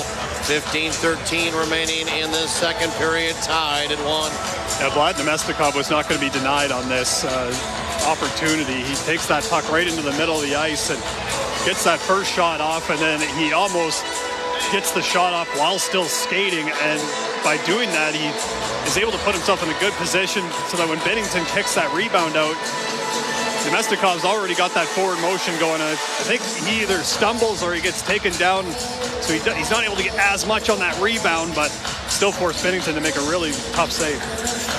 Face off to the right of Binnington. Scheifele will take the draw. He wins it back to the line. Morrissey shoots. Stop. Rebound is sitting there. And hauled down to the ice was Scheifele. No call by Parayko. And out towards center ice. Here comes Buchnevich across the line. Trying to go back door again. Gobbled up again by Connor. Quick pass now for Scheifele. Scheifele across the line. Dropped it for Morrissey. Makes a nice move. Curls into where the corner stops up. Morrissey, high slot. DeMello shoots. That went wide. Came off the back wall. Gathered up and settled down by Parayko to the near side for Buchnevich. Forced up along the wall. And Buchnevich will get it out for a second time. Buchnevich squeezed out. The puck goes into where the middle. Picked up by Parayko. Across the line. Shoot. Stopped by Hellebuck. That almost broke his stick. Bounced into where the corner. DeMello takes a hit to make a play. Rolled it around to the far side. And again, charging out towards center ice. Morrissey across the line. He'll softly send it down inside that Blues end deeply. And Winnipeg off to the bench. Exit stage left for a line change. 1-1 is the score. Out towards center ice. Winnipeg will push it back inside that Blues end. Letty to the near side with 14:10 remaining in the second period. Letty will float it down inside the Winnipeg end. Rolls back in behind the net. Hellebuck is there, rolled it around to the far side. Tapped into where the middle. Appleton now for Lowry. Lowry swinging through that neutral ice. Will dump it in. First one on it is Barron trying to get it back out in front. Hit a body there of Toropchenko. Barron then kind of submarines Toropchenko along that back wall. Still trying to get the puck out of some skates. Appleton is there as well. It comes loose to the side of the net. Poke there. Grabbed by Appleton. Hooked up by Tucker. Rolled it around back toward the line. Here's Luke Shen. Winds up. Shoots through traffic. That went wide. Grabbed again by Tucker. He takes a body check. Winnipeg can't hold the line. It got by Hayden Fleury out towards center ice. It goes. Luke Shen up along the boards now for Lowry. Redirected inside that Blues end. Snapped off the boards. Nobody home. Shen moved it ahead. Swiftly across the line. Here comes Anderson Dolan back into where the net. Stopped. Rebound back out in front. Gustafson was falling down. Got a backhand away but blocked. Back toward the line. Pionk up top now again. Here for Sandberg. To the near side for Pionk. Slap shot. Blocked by Faxa. Ricochet to the far side for Tucker. He's been out there for a ton. Takes a body check and expels the puck back out towards center ice. Winnipeg on the quick up again. Here they come with some speed. Tanev through the neutral ice. Dropped it for Anderson Dolan. Protects. Anderson Dolan walks into where the corner. Back in behind the net for Tanev. Rolled it around to the near side again for Neil Pionk. He will put it back into where the high slot. Get a return pass. Wristed toward the net. Deflected by Tanev just wide. Tanev first touch on that. Rolled it around to the far side. Sandberg pinches in to hold the line. Winnipeg great pressure here inside the Blues end. Another body check into where the corner. But the puck is flung back out towards center ice. Neighbors on the far side. Neighbors bouncing puck got into where the slot backhand. And it's stopped by Hellebuck. And then whisked away again, and here come the Winnipeg Jets flying through that neutral ice to the far side. Perfetti, long shot into the crest of Bennington, and he'll hang on for a whistle. Boy, Winnipeg has had some real good spurts in this hockey game so far. That was one of them a few seconds ago. 12:14 remaining in this second period. Tied at 1. You're listening to Play Now. Winnipeg Jets playoff hockey on the radio home of the Jets. Power 97 and 680 CJOB. When you bet with Play Now Sports, goals become... Every game will feel like the big game. Bet local with Play Now Sports, the official betting partner of the Winnipeg Jets. 18 plus, enjoy responsibly. Grab your jersey. Grab your generic lager. Impressively standard beer for impressively intense moments. Brewed in Winnipeg by Little Brown Jug. Generic, the most domestic choice. Hi, I'm Kelsey Waters, and Reliable Heating and Air Conditioning is truly a family.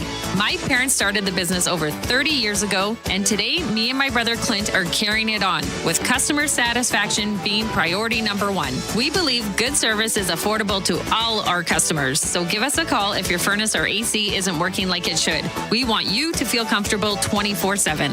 We are family strong, reliable strong, and Winnipeg strong. For details, visit reliableheatair.ca. He shoots. He scores! Jacuzzi Manitoba wants you to win back your purchase in the Jacuzzi Win Your Wellness Contest. Until April 30th, purchase any new jacuzzi hot tub, swim spa, cold plunge tub, infrared sauna, or massage chair, and if the boys in white are league champs after all 4 rounds of the playoffs, you will win back the purchase price of your wellness product. Contest limited to the first 50 Jacuzzi Wellness products purchased in April. For full Jacuzzi Win Your Wellness Contest rules, visit Jacuzzi Manitoba in Winnipeg or Brandon.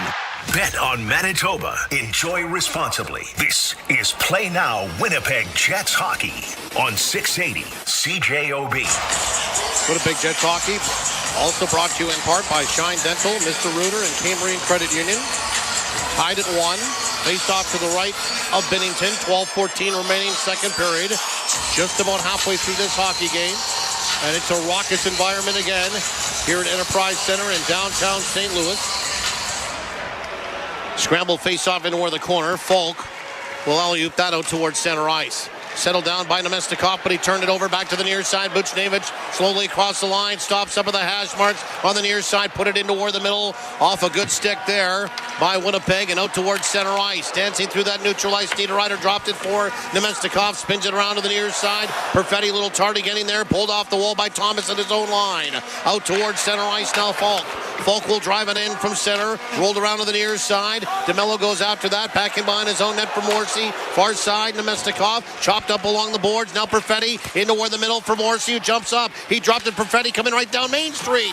And it got taken off his stick with a good stick himself by Jimmy Snuggerud. Gathered up now by St. Louis. They gave it away. Pionk pinches in. Rolls it around to the far side. Stays inside that Blues end. Far side is Niederreiter. Double team there by Snuggerud and by Broberg. In to help out is Mark Scheifele to try to dig it out of some skates on the far side corner. Scheifele still there, trying to move that stick back and forth. Came away with the puck, put it back to the line. Sandberg up top. Pionk winds up, slapped it wide with purpose, and then paddled into where the corner with that big goal stick there of Binnington, and the puck is sent back out towards center ice. Winnipeg will drive it right back in. Binnington will snap it around to the near side for the goal scorer for the Blues this afternoon in Neighbors. Far side for Broberg, and he'll gingerly send it down inside that Winnipeg end. How about that for a read by Neil Pionk to jump up and get that pinch and keep Winnipeg in the zone. Then Niederreiter at the end of a shift, just pinning that thing against the wall, allowing Winnipeg to get a change. Winnipeg will backhand it back in. Pionk did that. And then off to the races for a line change, and then some bad exchanges there by the Blues. Just about had Winnipeg getting a second goal, and Kyle Connor back from the Blues, though. Parayko back into where the net stopped by Hellebuck. And the rebound gathered up by Winnipeg, and that's Connor again. Connor had the great chance on that missed exchange by the Blues inside their own zone and in front of their own net, in fact. Fowler back in behind his own net, rolled it around to the far side. Parayko, long lead pass at center ice, facts it to the near side, crossed over the line. He got dropped with a great body check there by DeMello. Puck goes into where the corner, sent back along the boards. Pinching in is Leddy. Leddy down along the boards, trying to get it back out in front, broken up by Winnipeg. Appleton to the far side for Lowry, dances towards center ice, softly sends it off the boards, heads off on a line change as the puck goes inside the Blues end. Leddy a quick up again, back across the line. Bolduc into where the corner, bouncing puck. Bolduc pushed off the puck, stays on it though, kicked it from his skate to his stick back to the line. Leddy now for Bolduc, far side again after Texier. Texier will just shoot it into where the corner. First touch on that is going to be Sundqvist. Put it back out in front, swept away there nicely by DeMello. Winnipeg will try to brush it up along the boards here. Came back to the line for Leddy, over the far side, slap shot.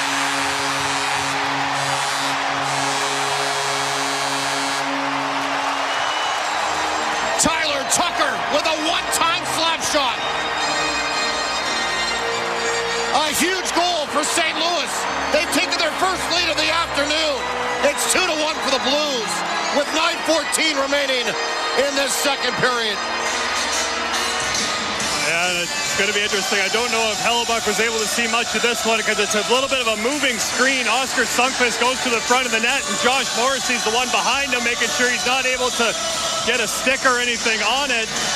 And I believe it's because the two of them going right through Hellebuck's vision that he's not able to pick this one up. And it beats him low on the stick side. Winnipeg just unable to get that clear that they desperately needed on that shift.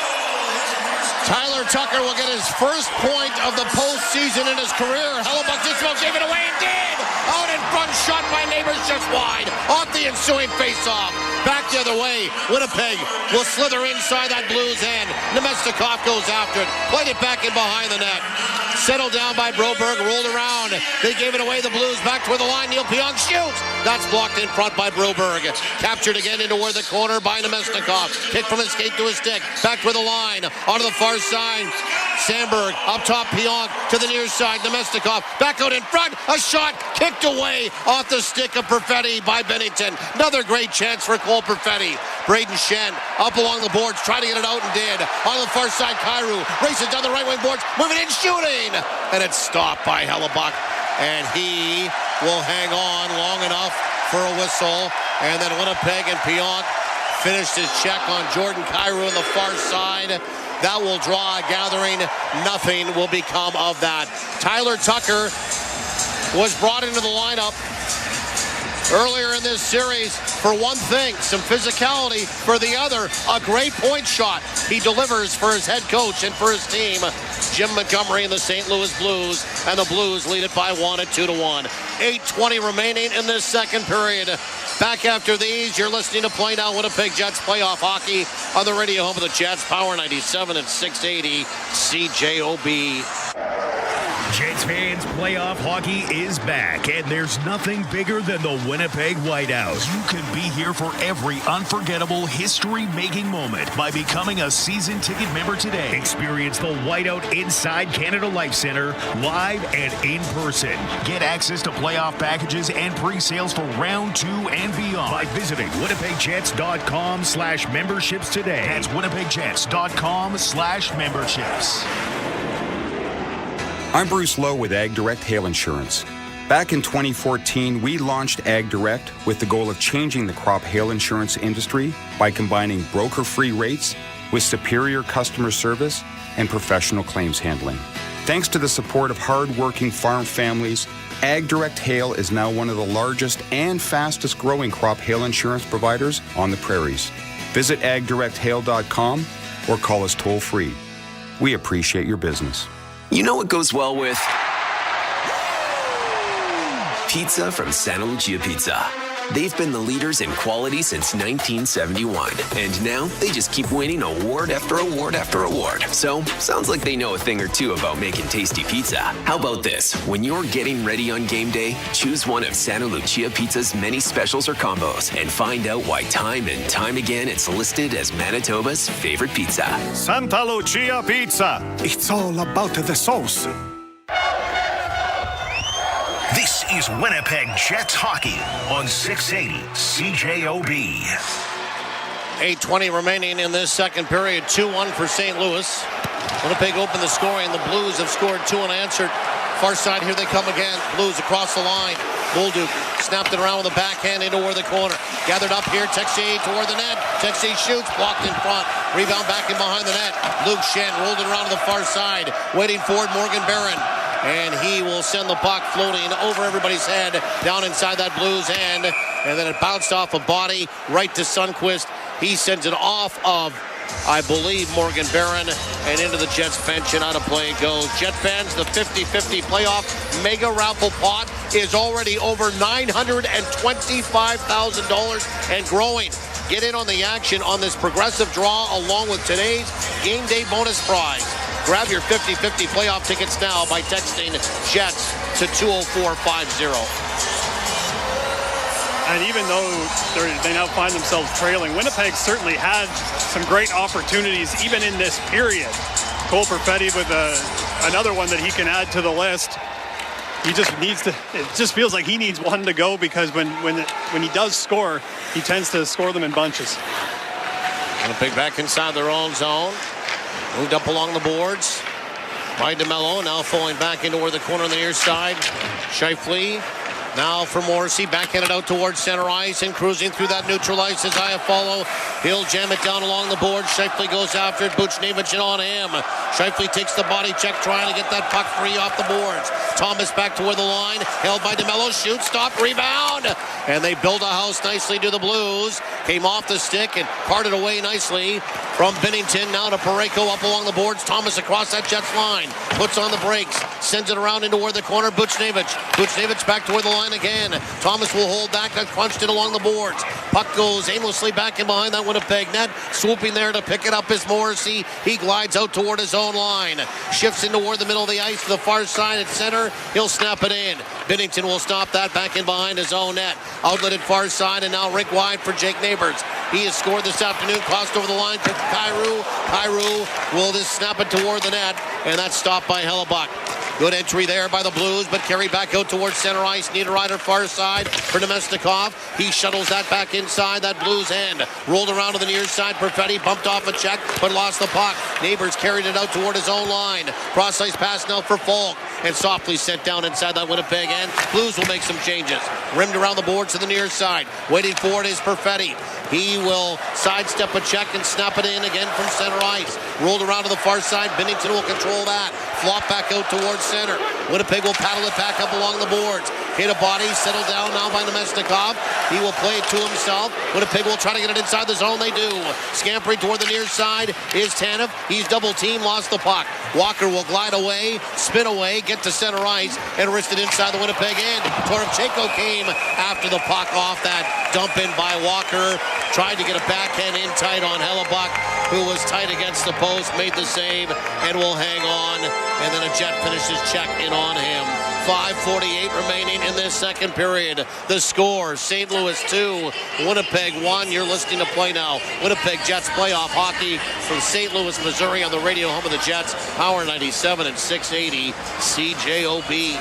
In today's business world, hiring and retaining staff is a challenge. But Chambers Plan Employee Benefits gives you an edge. A solid benefits plan can be the deciding factor for job seekers. 30,000 Canadian businesses agree. Chambers Plan gives you the flexibility to offer comprehensive benefits with affordable, stable premiums. See how Chambers Plan can benefit your business at buychambers.ca. That's BUY chambers.ca. Boston Pizza is Canada's go-to place for playoffs. So this year, we're doing more than just hoping a Canadian team wins it all. We're manifesting it. We're planning the parade. We even got a bus. And we've got the sports bar dialed in with ice-cold draft beer and an elite playoff menu. Like the guy in the movie said, kind of. If we plan it, we will win. So when it's game day, post up early at BP and cheer for the Holy Grail to come home. For fun and reliability you can count on, your one-stop battery source is Canadian-owned Prairie Battery. Prairie Battery is family-owned and operated, providing reliable and trusted battery power. When you want true power, come see Prairie Battery and the Prairie Battery team, or visit us at prairiebattery.ca. When you need batteries for industrial, commercial, auto, recreational, marine RVs, and more, it can only be prairiebattery.ca. Hey, this is Cole Perfetti, and you're listening to Winnipeg Jets Hockey with Paul Edmonds and Mitchell Clinton on 680 CJOB. Winnipeg Jets Hockey brought to you in part by St. Andrews Parts and Power, Will Seelye Ford, and Windeck. 2-1 St. Louis. We do it to the left of Hellebuck. 5:48 remaining in this second period. Lowry will take the draw against Oscar Sundqvist. And Lowry wins it into the corner. Sent around with a backhand with some authority by Fleury to the near side for Appleton, out towards center ice. Lowry couldn't capture that, but following up is Shen. Now for Lowry, across the line. Appleton moving right in, shoot, and he hit the post. Appleton hit the post, and it ricochets up and into the meshing, and out of play it goes. And everybody, not just Appleton, on the Jets side, looking to the heavens on that one, Mitchell. Near perfect shot from Appleton over the shoulder of Jordan Bennington, and just catches that crossbar and flies out of play. Really nicely set up on the entry. I think the St. Louis Blues, thought Adam Lowry was going to dump this puck in, because that's pretty much what both teams have been doing to each other. Get that puck in and go after it, but instead he hangs onto it for a little longer and spots Mason Appleton on that weak side, and great opportunity there for Winnipeg. Blues with the draw. Sliced up along the boards and stuffed right back in by DeMello. Falk swivels back in behind his own net with a puck. Moved it up along the boards to the near side to his D partner. And now Broberg with some speed through that neutral ice. Broberg carries it down inside that Winnipeg end. Back in behind the net. Broberg to the far side corner. Put it back in behind the goal for Toropchenko. Toropchenko had it taken off his stick there by Nemestikov. They chase it down into the corner. It's sent back toward the line. And Broberg, a one-timer. Stopped by Hellebuck. And he'll hang on for a whistle. 5:02 remaining in this second period. No rebound to be had on that. There's been a few at the other end, though. Yeah, absolutely. And we saw Alex Iafallo kind of on the last shift before the timeout had an opportunity to get to that puck, but all I would say, it's not easy to get to those rebounds when you got someone like 6'6" Colton Parayko standing there. Of course, both teams take pride in their ability to pack the house in front of their goaltenders and make sure that your opposition can't get those second chance opportunities. So, but the rebounds are there. It seems to be a little bit more in front of Jordan Bennington than there has been in front of Connor Hellebuck. Yeah, the Blues have, as they say, Mitch, fronted some pucks here this afternoon. Yes. Face off to the right of Hellebuck. Winnipeg lost the draw. Tyler Tucker has the go-ahead goal. He'll sweep it with a backhand into the corner. Winnipeg will grab that, and Pionk up along the boards to center ice. Appleton now will guide that over in the far side for Morgan Barron.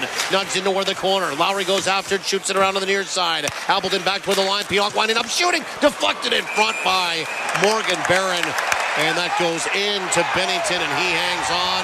And then Lowry just grabs Tyler Tucker, one-hands him right down to the ice. As Winnipeg looking for a little more ground in front. I think Adam Lowry's getting a penalty here. Oh, boy.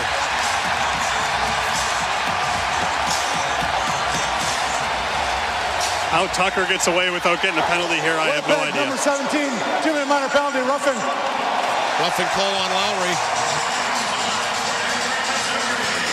Yeah, Lowry comes in because Barron and Tucker are both kind of pushing at each other, but it's Tucker that kind of, after the initial push and shove, it's Tucker that kind of re-engages with Barron, so Lowry comes over just to try to break it up, and I just think Tucker Lowry's got a hand on him, but I do think Tucker just kind of falls. He's a little off balance.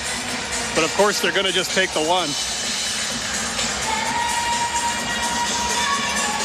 So, second power play of the afternoon for St. Louis. They lead it 2-1.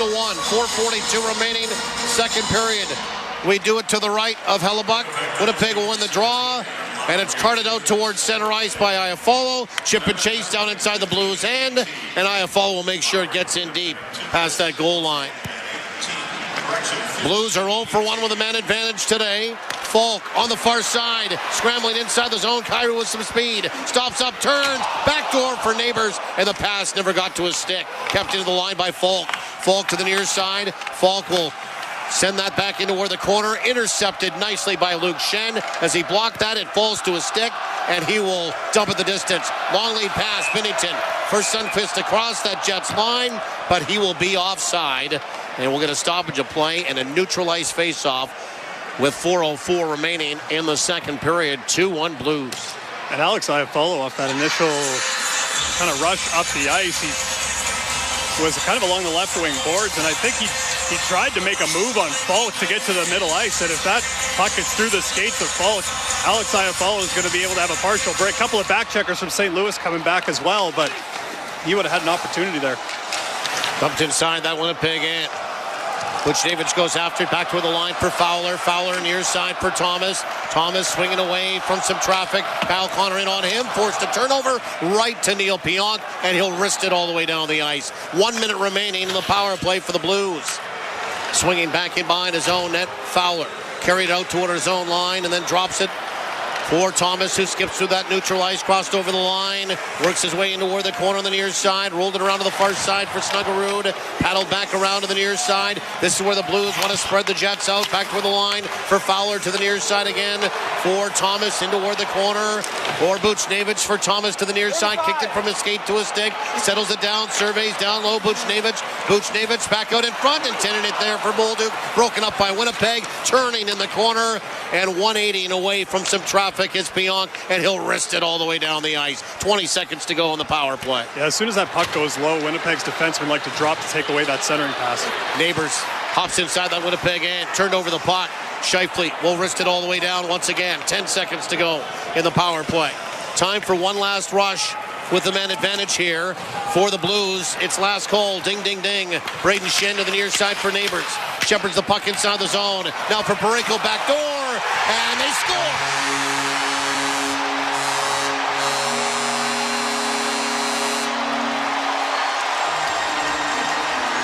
It was centered in front. It looked like Connor Hellebuck had the paddle down to stop it, and somehow it got over onto the far side. Going to the net and driving the net was Braden Shen. He'll get his first of the series. It's the largest lead of the afternoon for the Blues. It's 2 goals and 3-1 St. Louis. Dylan Sandberg is kind of the first D back, and he's the one that closes off the lane to the net. But he goes down, and it kind of goes off his stick. It kind of just sits at the top of the crease. Hellebuck tries to get that stick out there to be able to knock it away, but as he's doing that, Braden Shen gets there just in time, kind of drags it across and is able to flip it up past the glove of Hellebuck there. So Mountain just got a little bit bigger for Winnipeg, but plenty of time left, but they got to start finding ways to get a little bit more sustained pressure. That'll be an even strength goal. It came just 3 seconds after the power play expired. And back inside the Winnipeg end. Jets will send it around to the far side. Stopped by Falk. 3-1. The Blues are in front. Late in this second period. 2 minutes and 10 seconds remaining in it. Barron will sweep it toward the net. Covered up there by Bennington. Lowry will spray him. And then some pushing and shoving at the side of that Blues net once again. 3-1 St. Louis. Schenn will get his first. Neighbors will get an assist. Time of the goal at 17:22. Time of the goal for JS Furniture. Visit us online at furnitureandmore.ca. An offensive zone draw coming up here for Winnipeg, and obviously you want to try to take advantage of this opportunity. The Lowry line does a nice job defending and then getting the puck down the ice and into the offensive zone. When Winnipeg's been in the St. Louis zone, they've done well to kind of generate some opportunities. Just a matter of being able to capitalize. Winnipeg wins the draw. Kyle Connor, side of the slot, twisting around into where the corner, trying to get it back out in front. Goes right by Scheifele, back toward the line for Morrissey for Connor. Connor into where the corner. He lost the puck. Robert Thomas will pick that up, carve his way off the boards into where the middle for Pavel Buchnevich. He'll backhand it inside that Winnipeg end. DeMello goes after it. Indirect now for Scheifele at center ice. Scheifele will shoot it inside that Blues end. 1:45 remaining in the period here. Somebody's lost their helmet. They have to go to the bench. That's Fowler. Meanwhile, to the near side, the Blues will get it out towards center, and Thomas brought it in offside. We'll get a stoppage of play. So Tyler Tucker at 10:46. Braden Schenn at 17:22 breaks the 1-1 tie. 2-goal lead for the Blues. And the time of those goals, of course, for JS Furniture. Visit us online at furnitureandmore.ca. 1:35 remaining. Second period. St. Louis by 2. I have to check the chin straps on some of these Blues helmets. Jake Neighbors came off, I think, twice in the first two games, and this one Fowler's.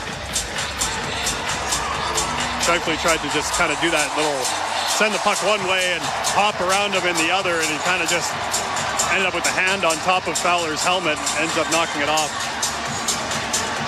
Perfetti will take the draw. Nemestikov is waved in the neutral ice, just outside the Jets' blue line on the near side wall. And Winnipeg will come away with the puck. Sandberg into where the middle for Neil Pionk. He'll guide it down inside that Blues end. Just off the stick of Bennington, pushed into where the corner. Neighbors with it, back into where the middle. Blues out towards center ice, and Braden Schenn across the line. Stumble with the puck. Managed to backhand it into where the corner. Winnipeg will go after it. Grabbed though by the Blues. Back on it front. Schenn shoots. And he just put it wide. He hit it off the heel of the stick. Never got great wood on it. Falk a drive. They score.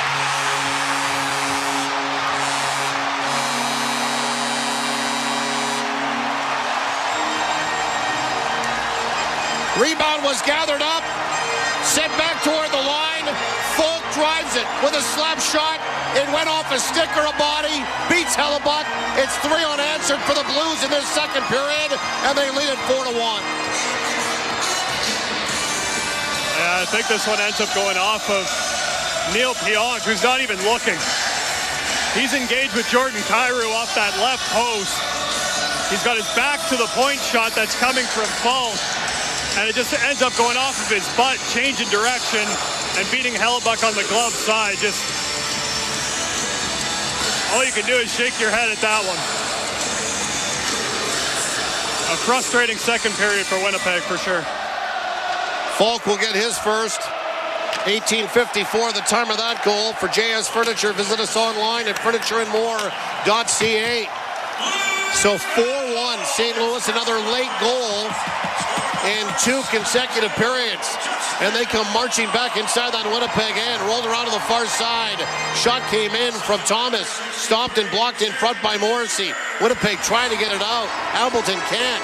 Sit back in behind the Winnipeg net. Stopped by Hellebuck. He'll send it around to the far side. Lowry will try to pull it off the wall and can't. Stays inside the zone. Winnipeg reverses. Chugging after it to the near side. Lowry off the boards out towards center ice. Appleton back inside his own zone. 20 seconds to go. Winnipeg just about turned it over, but DeMello makes another fine play to get it out towards center ice. And then it's charged back inside that Blues end by Barron. 10 seconds to go in the period. And this place is alive and well here. St. Louis capitalizing with their home crowd, and time will wind down. That'll do it for 40 minutes in St. Louis this afternoon. What a turn of events. Yeah, that's a great way to describe it. 3 goals in 8:08 for the St. Louis Blues. Turn a 1-1 game that was really, up for grabs in the second period, and all of a sudden it's 4-1 and a big mountain to climb for Winnipeg going into the third period. You know they're going to want to get one early, but St. Louis has certainly done a good job of getting pucks up to their D and just sending it to the net, and they've certainly got the benefit of a couple of bounces, but they've done a good job to generate those looks as well. Well, let's have a look at the stat summary through 40 minutes. It will be an uphill climb for the Winnipeg Jets in the third period. If they don't summit the mountain, well, they'll be coming back here on Friday night for game number 6, regardless of what happens in game 5 Wednesday in Winnipeg, and that's an 8:30 Central Time start, by the way. Winnipeg opened up the scoring. It's the only goal they have scored today. Kyle Connor is third from Perfetti and Sandberg at 13:58. 1-0 for the Jets. But late in the first period, for the second time in this series, the Blues score with under a minute remaining.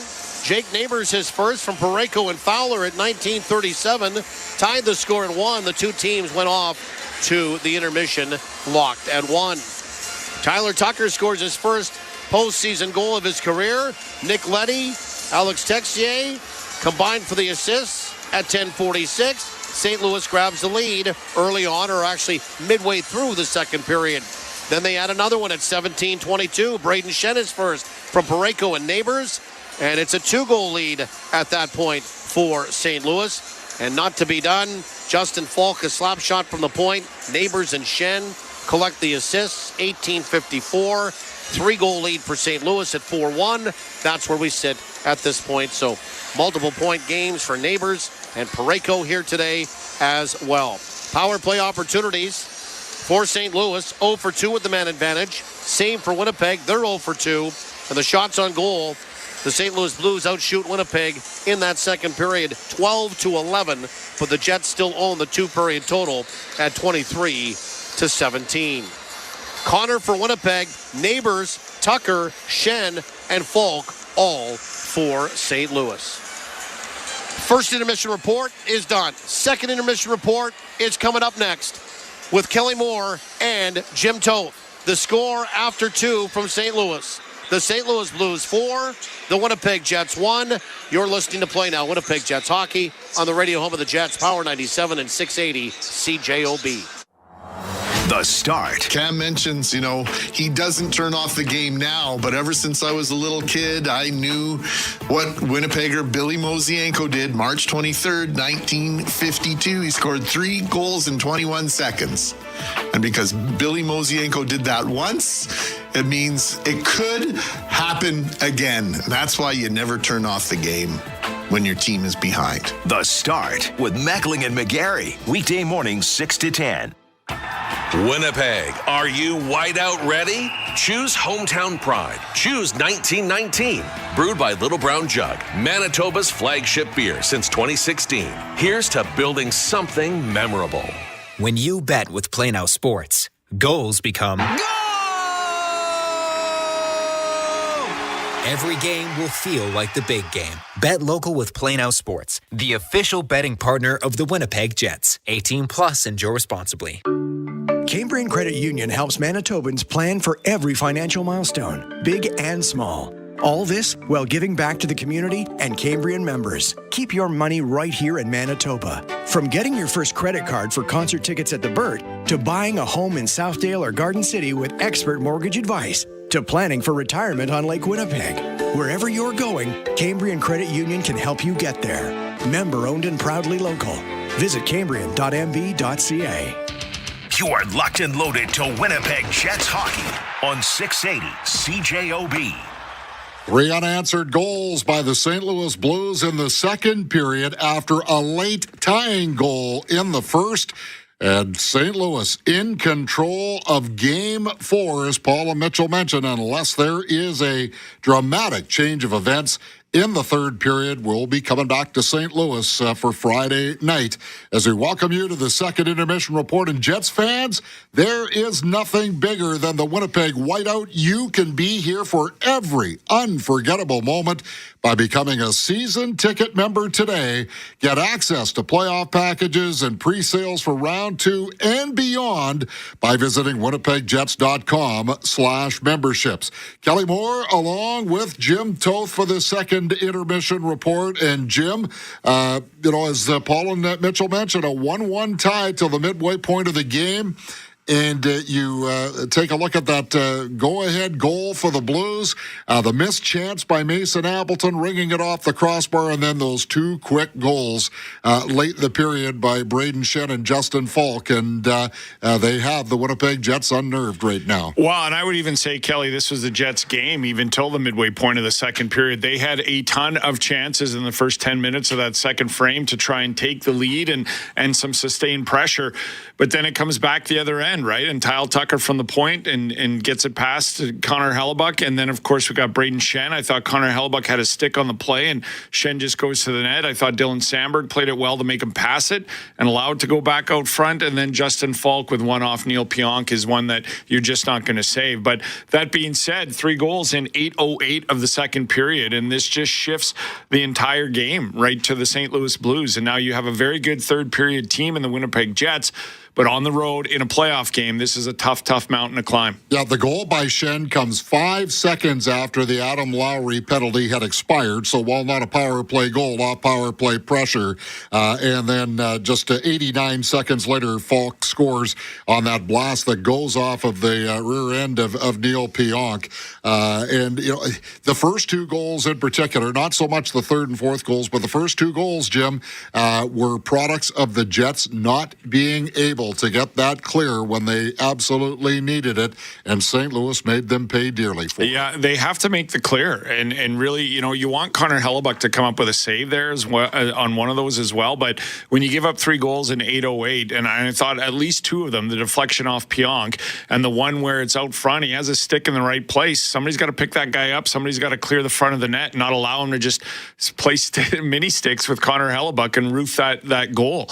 So mistakes were being made too, and that's the thing about this team, Kelly. If they're allowed to get the lead or to push back in that first 10 minutes on the road, they sort of settle in. But as the period wore on and St. Louis started to push back, the difference is St. Louis got the goals and Winnipeg just didn't. Yeah, and we talked about this in the pregame show. Paul and Mitchell have mentioned it as well.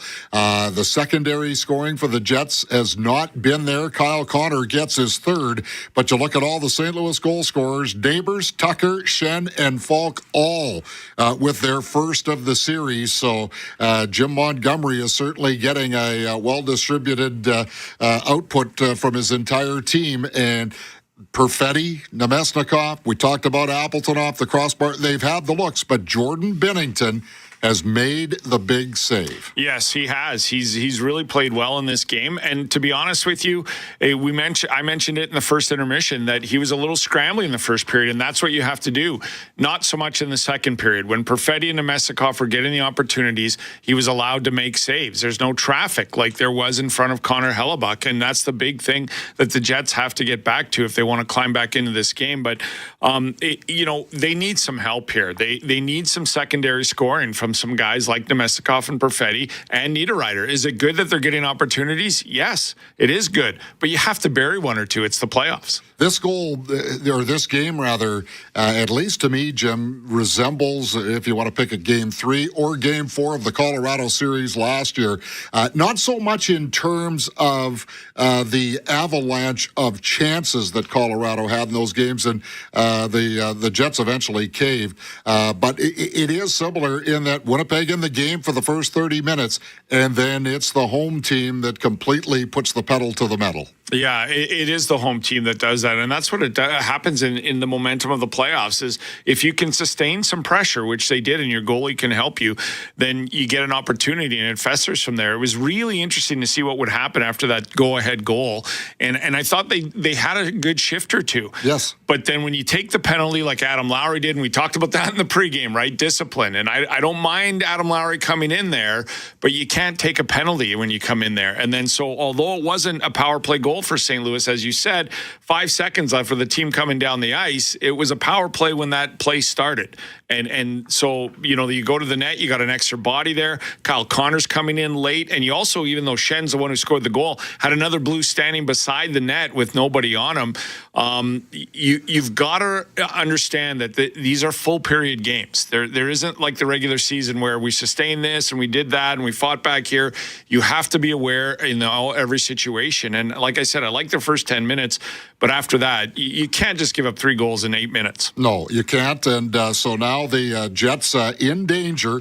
Another thing we talked about, can you answer a playoff loss? The Jets are 20 minutes away from an 11th straight loss coming off a playoff defeat. Yeah, and the St. Louis Blues are 20 minutes away from extending that home streak that has done them so well since the Four Nations break. So it'll be an interesting third period. They're up against it. I don't have a lot of faith that they can pull this off on the road in St. Louis, but I am very interested in how they play this third period. And if they cannot give up any more and maybe claw a little bit back into it, I think it'll be a good indication going into Game 5. But how this team weathers that period going into the third is going to be fascinating. Yeah, because St. Louis is going to be looking to apply the knockout punch and then really bring Winnipeg down to their knees coming into Canada Life Center, because they know it's going to be difficult to win there on Wednesday. There's blood in the water, right? And they would love to pour in a couple more here and come back to town having scored a ton of goals over 2 games at home. Yeah, and then you just fuel the narrative about, can Winnipeg get it done in the playoffs?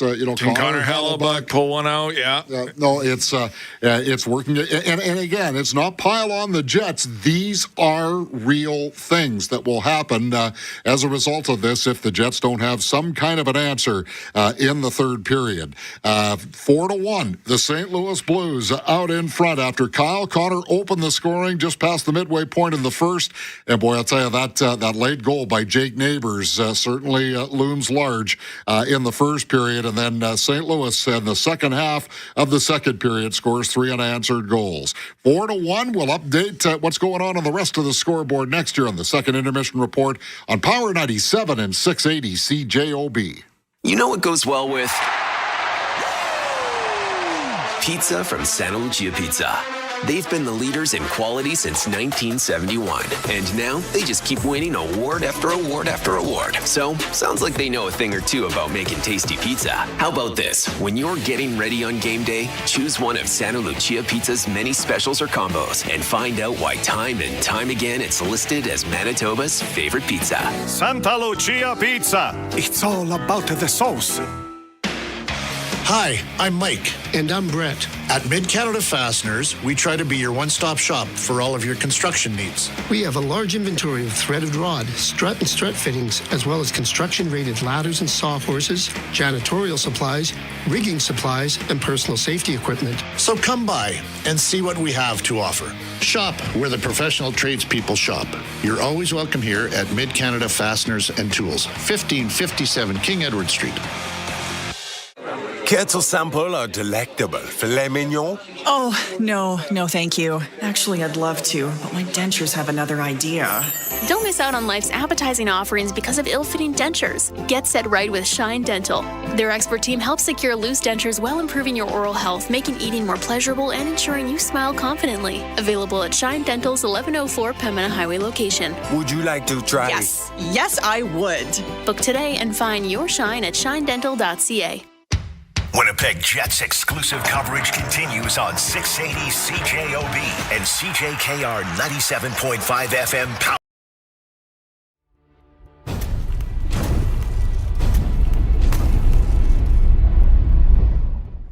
Hey sports fans, thank you so much for hanging out with us here on Toronto Sports Insider during the Playoff Pulse.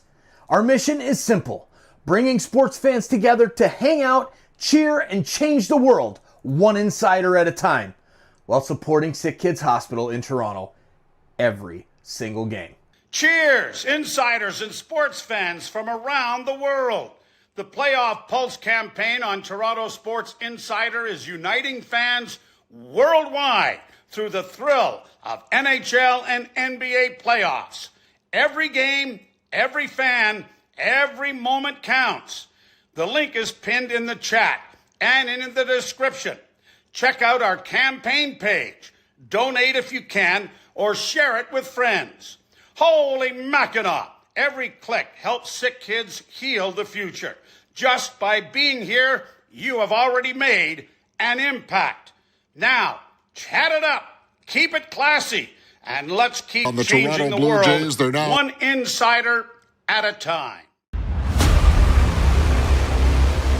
The Detroit Pistons have rallied back. They're now up 71-64 on the Knicks as the third quarter draws to a close, and the Knicks go in with a 2-1 series lead in that matchup. 4-1, the St. Louis Blues over the Winnipeg Jets, heading to the third period next on Power 97 and 680 CJOB. Jets fans, playoff hockey is back, and there's nothing bigger than the Winnipeg Whitehouse. You can be here for every unforgettable history-making moment by becoming a season ticket member today. Experience the Whiteout inside Canada Life Centre.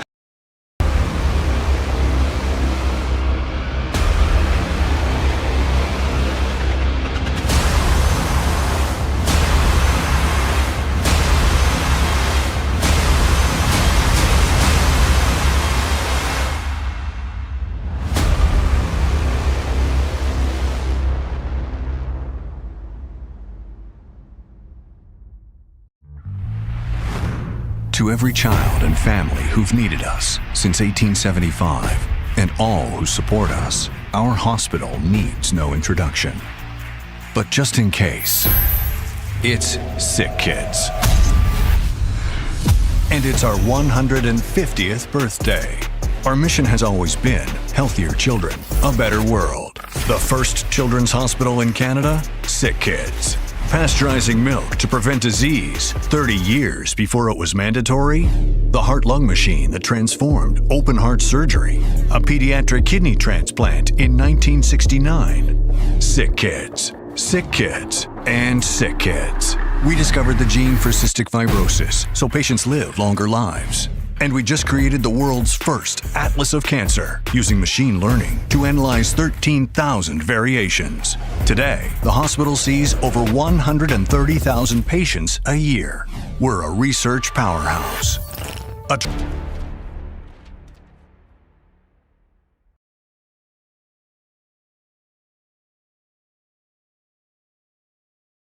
Yeah, absolutely. You'd love to have the start to the third period that you had in Game 3 up until the Gustafsson goal, where you get one nice and early and, we'll see what happens. But you're right, in terms of being able to generate, they've got to spend some more time in that offensive zone. And then when they are there, get those pucks through, get them to the net, get some traffic in front of Bennington. Because here's the thing with the goals that have kind of gone by Connor Hellebuck.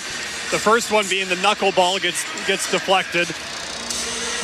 The one off Neil Pionk, but there's traffic. There's things going on in front of Connor Hellebuck that aren't allowing him to see him as cleanly as he would like. You'd love to see Winnipeg kind of return that favor at the other end of the ice, and maybe you get a bounce here or there. Lowry will take the draw for Winnipeg against Radek Faksa, and we're underway in the third period. Winnipeg with possession of the puck. Morrissey swinging through that neutral ice. Dropped it off and back to the near side for Morgan Barron. All he can do was slap it back in behind the net. Lowry goes after it, rims it around to the far side. Goes back toward the line. It splits the D and out towards center ice it goes. DeMello to the near side.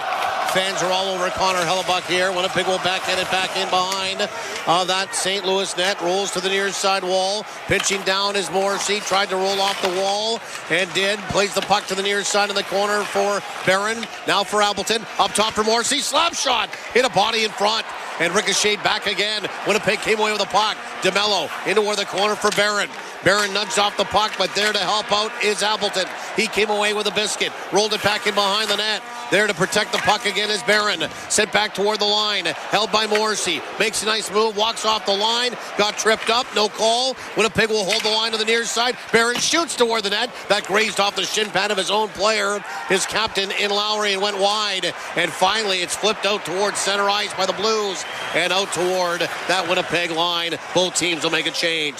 Excellent opening shift for the Jets. Yeah, that's the start you're looking for, and it just kind of sees the pucks that Winnipeg tries to get toward the net are either going wide or the Blues are fronting instead of it kind of banking off of them or something. It's not quite getting to the net, but great habits on that first shift. Great start to the third by that Lowry line. Niederreiter takes the puck away from Thomas, put it back inside his own zone, got a return pass. He moves inside the zone, shoots, and it bounced right into the glove of Binnington, and he'll make the save and hang on. 18:26 remaining in the third. 4-1 St. Louis. Winnipeg Jets hockey brought to you in part by JS Furniture, Namath Diamonds, and the Manitoba Physiotherapy Association. Last couple of shifts, you've seen Winnipeg get through that neutral zone with some speed, kind of forcing St. Louis to back off, and it's created a little bit more time and space for Winnipeg to work with. Face-off will happen to the right of Binnington. And they win the draw to the Blues. And it's dumped in off of shin pad. After it goes, Buchnevich back toward the line for Parayko. Kicked it from his skate to his stick, but he was hurried there. Lead pass now, a partial break for Kyle Connor. Takes that pass from Morrissey. Darts inside the zone, trying to put it back toward the line. Morrissey was going the wrong way. Back the other way, Buchnevich near side, Sundqvist. Sundqvist now for Thomas, moving right in. Backhanded toward the net, they score.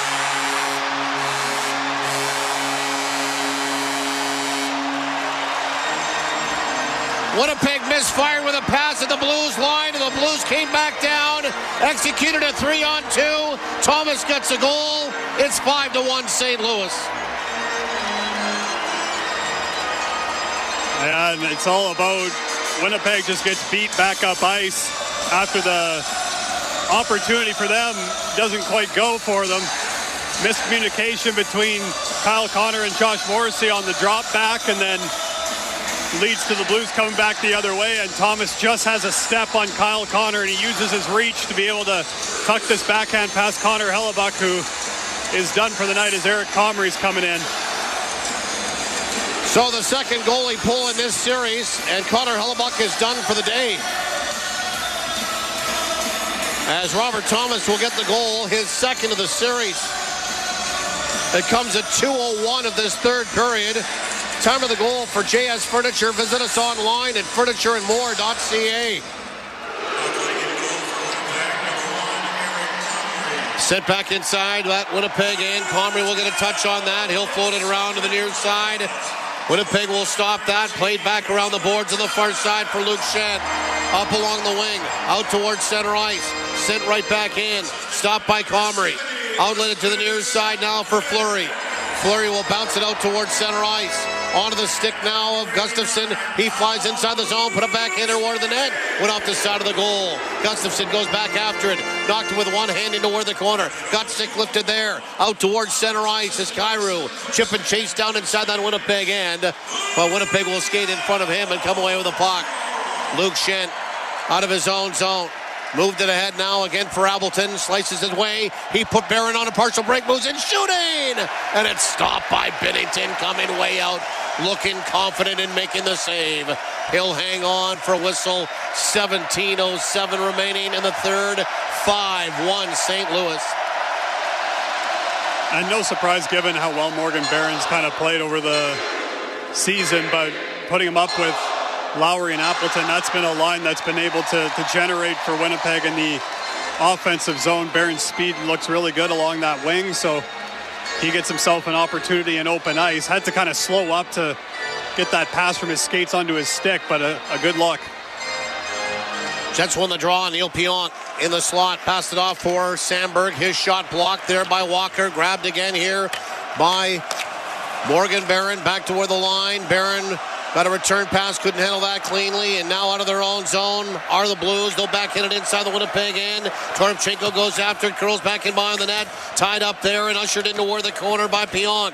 Winnipeg will go after it. Pionk ties up his man. Fax is there. Barron is there. Sandberg's there. Pionk still battling with Toropchenko. Fax came away with the puck. Rims it around back to the near side. Pulled off the wall there by Tucker. He scored today. Now for Bolduc. Onto the far side for Leddy. Leddy will softly play it around the boards. Goes into the near side corner again. Pulled off the wall here by Bolduc. He'll put it back in behind that Jets net. Grabbed by Appleton. Sprayed off the boards and out towards center ice. Ripped right back inside that Winnipeg end. Pionk goes after it. Pionk lost the puck. Came back out in front. And a good job there to steer that out of harm's way by Sandberg. And off the stick there, Bolduc. Winnipeg will send it from center down inside that Blues end. Bolduc goes down to the bench to get an extra stick as his broke.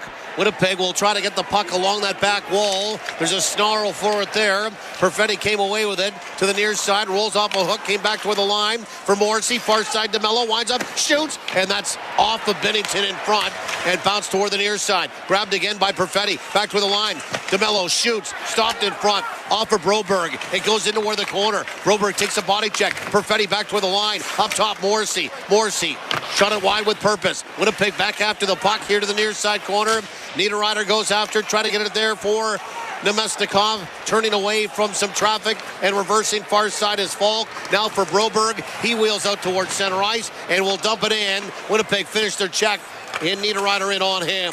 Back in behind his own net, Fleury. Nice pass into where the middle for Anderson Dolan. He dumped it in from center ice. Stopped by Bennington. Rolled it with a backhand up along the boards. Fleury's going to try to hold the line. Cannot.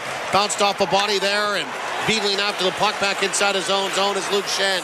Hard rim around the boards from behind his own net for Tanev. Into where the middle now for Fleury. Sways his way across that Blues line. Nudged it down into where the corner. Winnipeg will go after the puck again. Back to the line. Fleury shot blocked by Parayko in front. Now Buchnevich played it back in behind his own net. Settled down by Fowler. Fowler will stick handle behind his own goal. And then a long pass out toward his own blue line.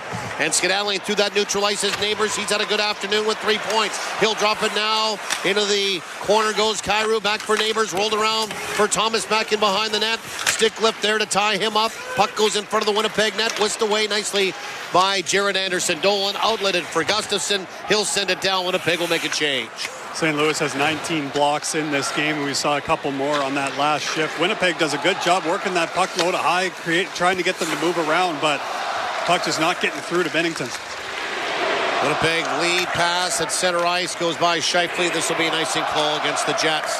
13:54 remaining in this third period. 5-1 St. Louis and a goalie pull for Winnipeg for the second straight game. Winnipeg Jets hockey brought to you in part by Reliable Heating and Air Conditioning, Prairie Battery, and Jacuzzi, Manitoba. Kind of similar to how Winnipeg fans were chanting at Jordan Bennington in games 1 and 2. St. Louis doing the same toward Connor Hellebuck here. And Winnipeg with a face-off win out of their own zone. Redirected by Connor inside that Blues end. Didn't stay in there for very long. Back to the near side. Here is Scheifele. Cross-ice pass to the weak side D. In goes Pionk. He risks it toward the net. That went wide. Toropchenko will try to grab that. Taken off his stick. I follow after it into where the corner on the near side. Toropchenko will win that battle into where the middle and scooting to that neutral ice and center ice is Walker. He takes a body check but got it inside the Winnipeg end. Rolling off a check is Scheifele. He makes a move, lost the puck, grabbed there again, ripped toward the net, blocked by Pionk as the stick broke in half off the hands of Alex Texier. Pionk finished his check on the far side and then got one back inside his own zone. He's all right. That stick of Texier in 2 pieces. Winnipeg will settle it down inside their own zone. And Mark Scheifele, good thing he had his head up. He was able to avoid a hit from Walker. Puck is dumped inside of that St. Louis end. Winnipeg came away with the puck. Rolling off the corner boards is Barron. His shot goes wide. Winnipeg trying to grab that again. Leddy into where the corner. Barron in on him. Back out in front for Appleton. Shoots! Stop, rebound at the side of the net. And it's pushed back in behind the goal. Good chance again here for Winnipeg. They keep firing. Lowry back toward the line. DeMello shoots wide with purpose. Bounced into where the corner. First touch Appleton. Back toward the line. Morrissey. D to D. DeMello moving in. Shoots! Off of Lowry. That goes wide. And it skips into the meshing. Goes out of play. Bounces back onto the ice surface. We will get a stoppage. And Morrissey and Sundqvist have something to say to each other. One of the linesmen separating those two as one of the Jets ended up in Appleton in that St. Louis bench just moments ago. 12:24 remaining in this third period. Time out of the ice. We'll do the same on your radio. The score, St. Louis 5, Winnipeg 1. You're listening to Play Now, Winnipeg Jets playoff hockey. Game 4 on the radio home of the Jets. Power 97 and 680 CJOB. Grab your jersey. Grab your generic lager. Impressively standard beer for impressively intense moments. Brewed in Winnipeg by Little Brown Jug. Generic, the most domestic choice. When you bet with Play Now Sports, goals become...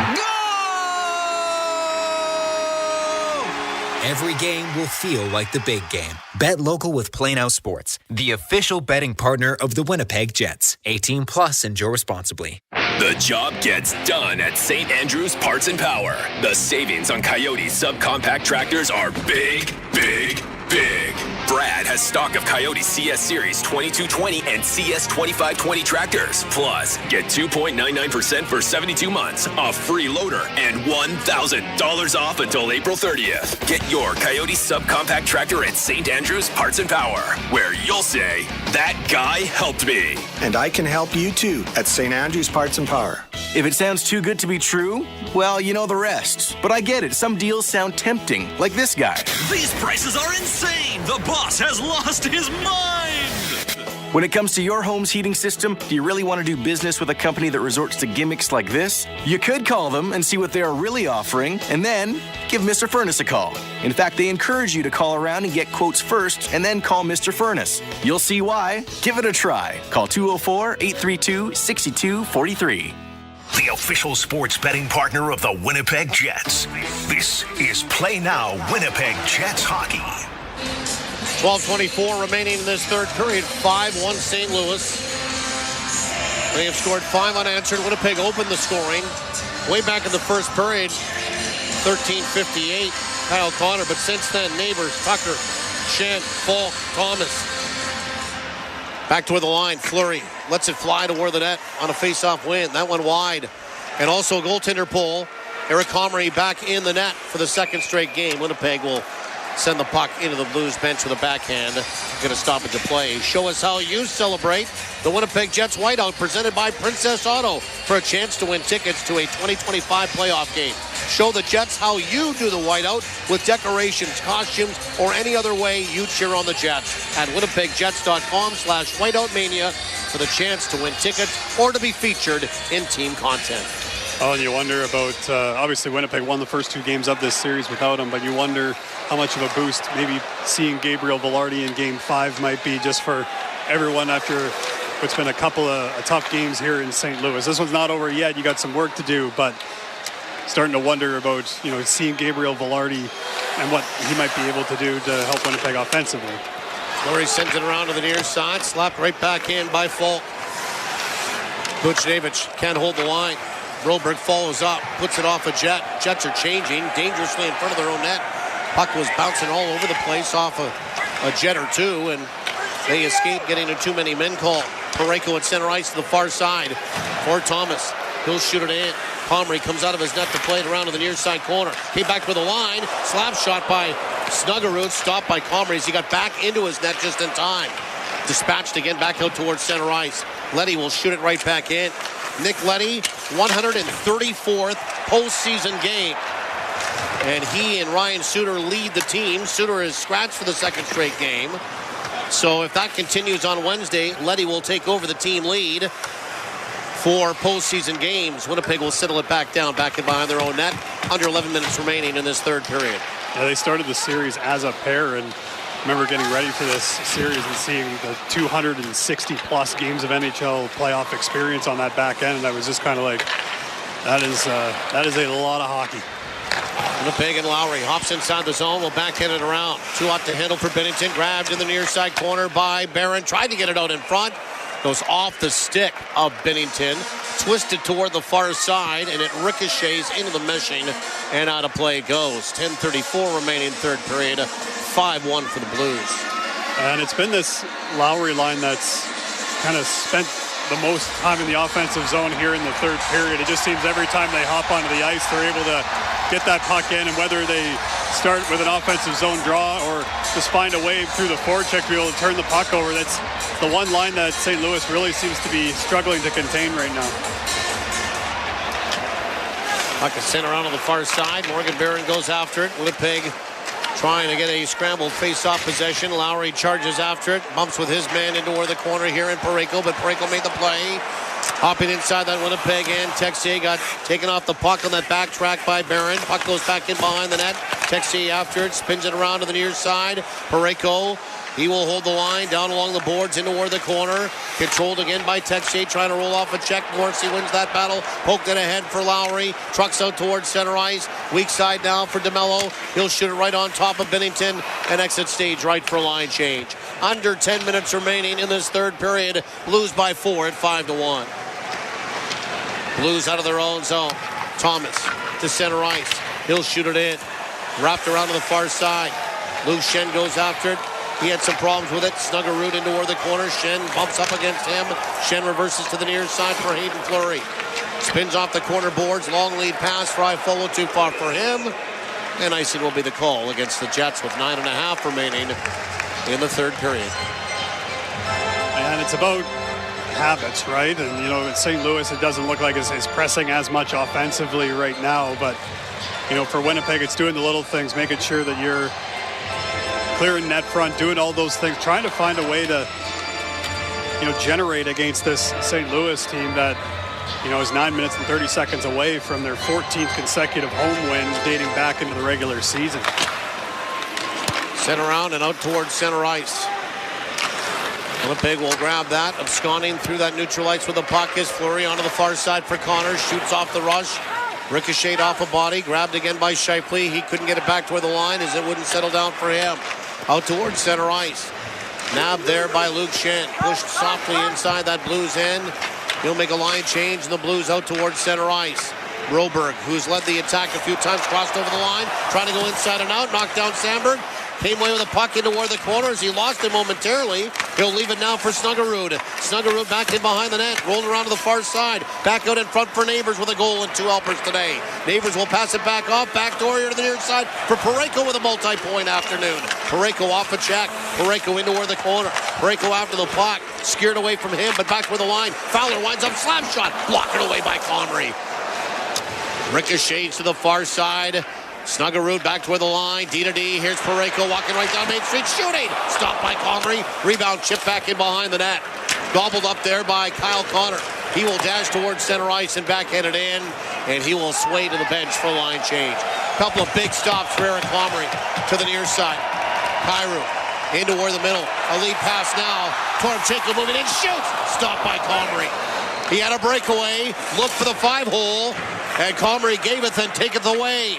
And back in behind the net on this Sunday afternoon. Winnipeg will gobble it up and play it out towards center ice. Blues will retract again and send it back inside that Winnipeg end. Toropchenko goes after it. Rolled it around to the far side. After it goes Niederreiter. He stops that play, but rolled it around to the far side. Nobody home. Kept in by Tucker to the near side. Tucker will play it back in behind the net. After it go a couple of Blues, they win that battle back for the line. Tucker, D-to-D on the far side for Leddy. Wrister toward the net, that went wide. Grabbed again to the near side, Faxa. Side of the slot. Swain into toward the corner, and then backhanding that puck is Walker back in behind the net. Toropchenko is there as well. Rolled off a check. Down goes DeMello. Rolled around to the near side again, and then finally out towards center ice as Tucker was a little tardy getting there. Tucker to the near side for Faxa. Thrust back inside his own zone. Both teams will make some changes. So much of St. Louis's offense in this series has been a product of their back end. And, of course, in the regular season, it's very similar for Winnipeg. But you can look up and down the score sheet in this one. Their defensemen are all over it. Tanev across the line off the rush. Shoots. Kicked away by Bennington. Rebound over the stick of Gustafsson. Back out towards center ice. Luke Schenn will step up on that. Schenn just about lost the puck and did. Now for Gustafsson on the far side. He broke his stick. He'll drop it. Schenn with the puck. Carts it back inside his own zone for Sandberg. Into where the middle now for Appleton. Appleton to center ice. He'll rifle it in. 6:35 remaining in this third period. 5-1 St. Louis to the near side. Back toward the line. Sandberg. D-to-D on the far side. Pionk. Wrister toward the net. Deflected in front. Stop. Rebound. Jamming at it was Appleton. He just missed it. Back toward the line. It's held. Then Lowry overskated the puck. Got stick lifted by Bolduc. Thomas towards center ice. He'll float it down inside that Winnipeg end. Pionk goes after it. Swings away from a check. Lowry up along the boards. He overskated it again. Now Pionk embroiled in a battle with 2 St. Louis Blues, and he got a fortunate bounce. Lowry carts his way back inside his own zone and settles it down. Boy, Appleton's hit the post. He had that chance, and I think of one other one that I can think of in this game. He's been pretty close to being able to get Winnipeg another goal in this game, but again, it's that Lowry line just going to work down low, winning battles and creating. Perfetti will backhand it inside the zone. Tucker rimmed it around to the far side. Then again, out towards center ice and backhanded inside his own bench by Jordan Kyrou. He was back a step inside his own blue line. We'll get a stoppage of play. 5:38 remaining in this third period. The score, St. Louis 5, Winnipeg 1. You're listening to Play Now. Winnipeg Jets hockey on the radio home of the Jets. Power 97 and 680 CJOB. Fighting crime and crime one drain at a time. There's a reason they call us Mr. as in Mr. Rooter. Every spring, our fair city is under attack by clogged drains and backed up sewers. When melting snow and heavy rains threaten to cause sewage and wastewater to back up into your home, only Mr. Rooter stands between your basement and total plumbing chaos. Call them today to clean your sewers and drains. Born to be a hero, trained to be a plumber. That's Mr. Rooter. There's nothing quite like the playoffs. And there's no better way to enjoy the games in the comfort of your own home. Top shelf, baby! JS Furniture wants you to break away with these amazing deals. Save up to 40% off 4 model recliners and select reclining sofas, so you can watch every hit, shot, and celly. JS Furniture, serving you for over 50 years. 1725 Ellis Avenue in Winnipeg, and now open in their new location in Portage la Prairie. Visit furnitureandmore.ca. Hi, Blake Legault here from Wilfs Eli Ford. Wilfs has been your independent, locally owned Ford dealership for 44 years. That's 44 years of loyal customers. And thank you for your dedication. We have amazing loyalty offers on Edge and F-150s. But it doesn't stop there. We also have 0% financing on most lines. Do you want to know why customers keep coming back to Wilfs Eli Ford? Come in for a visit. Once you experience our pressure-free buying experience, I'm sure you'll keep coming back too. See wilfseliford.ca for details.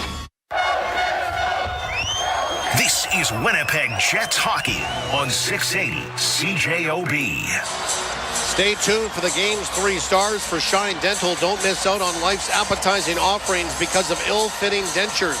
Get set right with shinedental.ca. 5-1 St. Louis.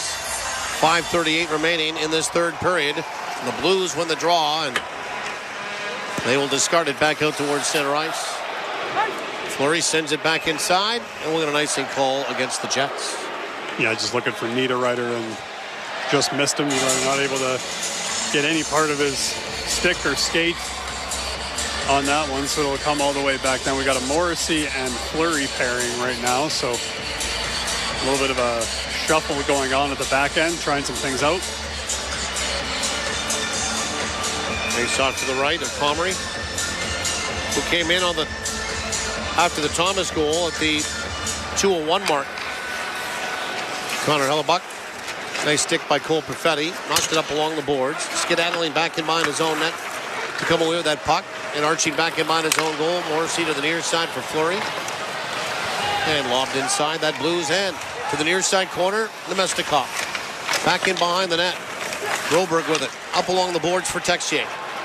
Couple of hard strides out towards center ice to the near side for Kyrou. Knocked away back inside his own zone by Fleury. Curled back in behind his own net. Laid up along the boards and out towards center ice. There is Anderson Dolan. He'll float it inside the zone. Winnipeg making some changes. Under 5 remaining in this period.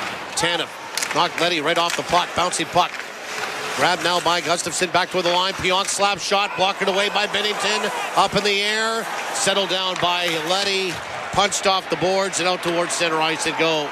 Winnipeg, they have continued to try here. The compete has been there, and they've got shots toward the net. Nothing has gone for them here for the most part in this hockey game. A lot of shots have been blocked. Bennington's been solid.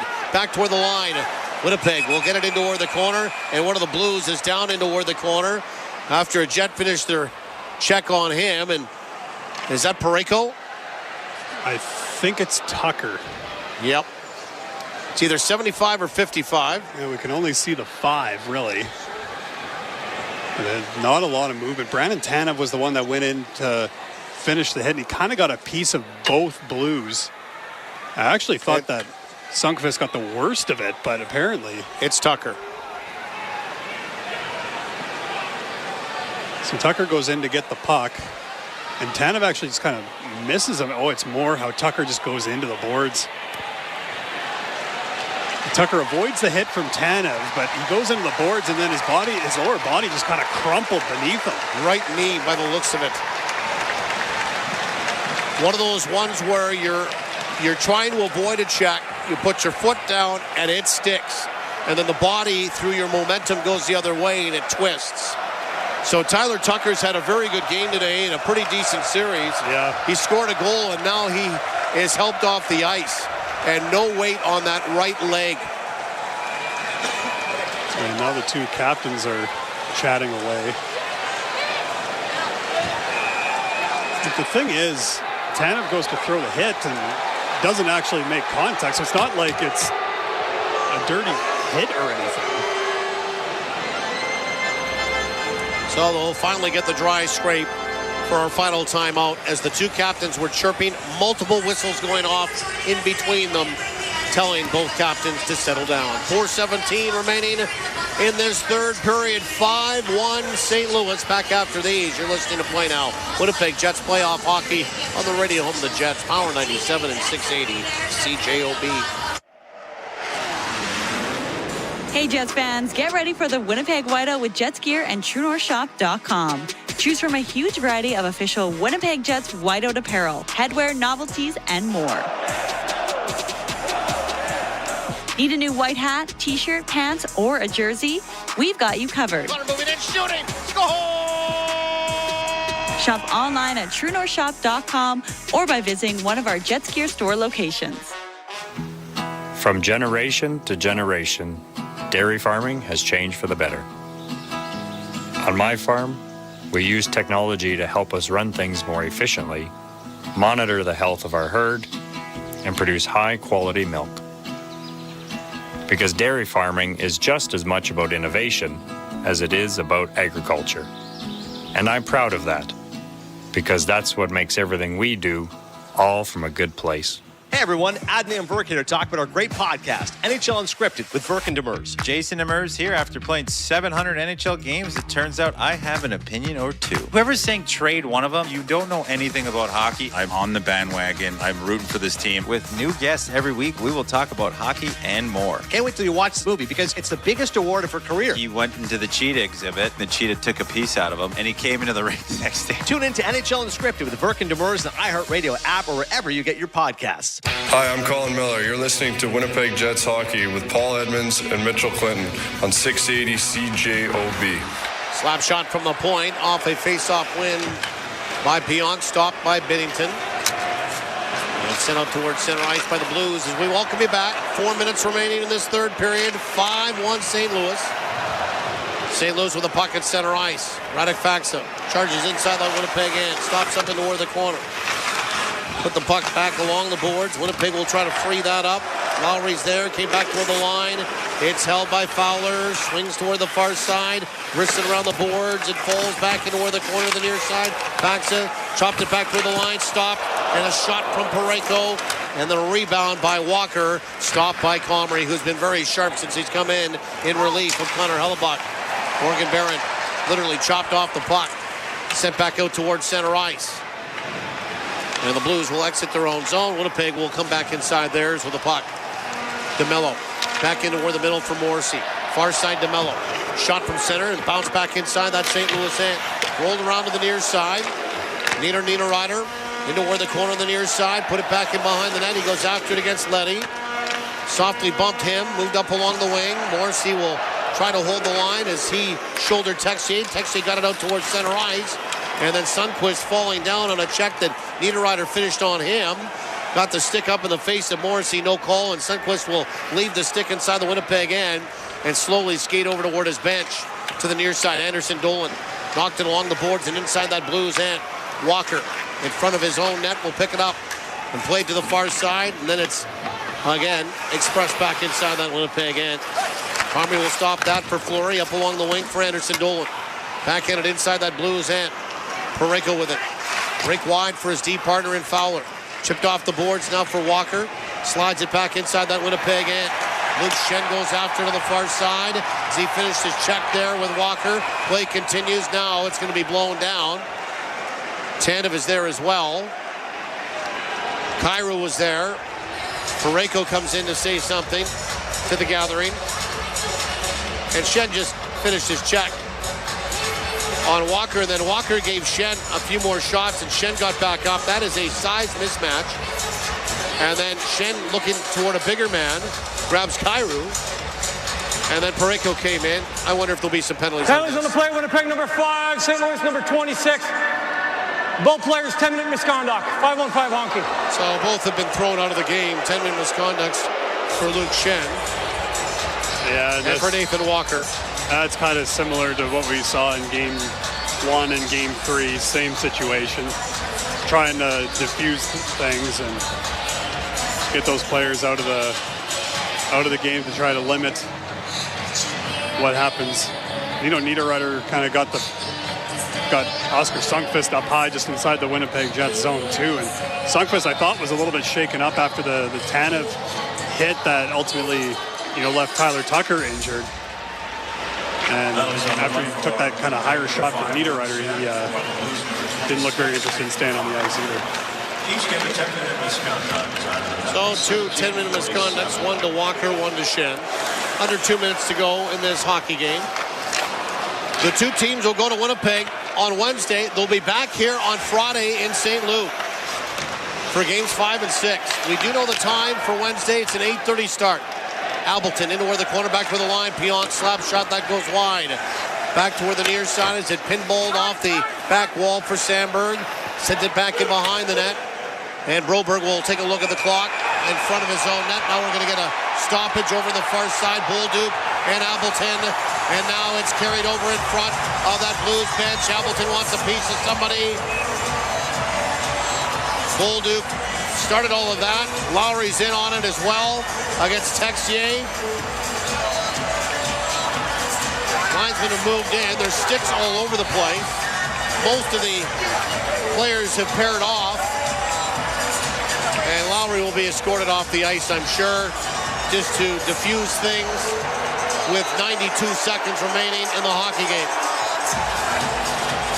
There must have been something going on behind the play there for Mason Appleton to basically just grab onto Bolduc and start with the glove punches, because now, of course, you're into Game 4, so you've been seeing a lot of the similar players constantly, and of course the Blues have been quite physical in this one. And Lowry got his gloves off, and he threw some punches in on Texier. Yeah, they all kind of made their way over to the bench while they were kind of pairing off, and Lowry, of course, has been upset really since the Tanev hit, where he and Shen have been going back and forth. So they've got to sort all this out. Lowry didn't like the fact that Bolduc and Albleton came together, and then Texier was sort of the third guy in there. Yeah. And the double team on Albleton. Yeah, and then Lowry, of course, is going to stand up for his teammate. Both Lowry and I believe Appleton have gone down the hallway, so you assume it'll be either 5s or 10s or whatever they want to give in this situation. The whole situation almost got worse because the bench door, the St. Louis bench, was open just as the two players made their way over there, and Appleton and Bolduc. So Appleton could have ended up in their bench for a second time, but in this context, it would have been a lot worse for him, I think.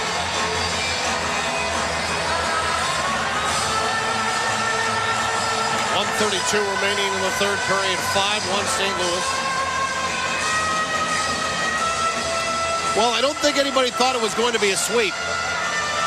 And if they did, they were sadly mistaken, because the Blues have used home ice here for the last two games in their raucous crowd to even up this series. So Winnipeg will be shorthanded out of all of that. It'll be power play number 3 for the Blues. And Winnipeg will win the draw, and they thrust it all the way down. Toropchenko finished his check on Tanev. And back inside his own zone, Broberg into where the middle for Neighbors. And he turned over the puck at the line, then carried in offside by the Blues. We'll get a stoppage, 1:15 remaining in the third. So the Blues on power play number 3.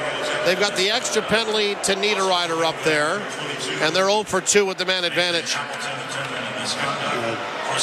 They're announcing the penalties now. And it's 10-minute misconducts for basically everybody, which is kind of what we figured would happen. To the near side.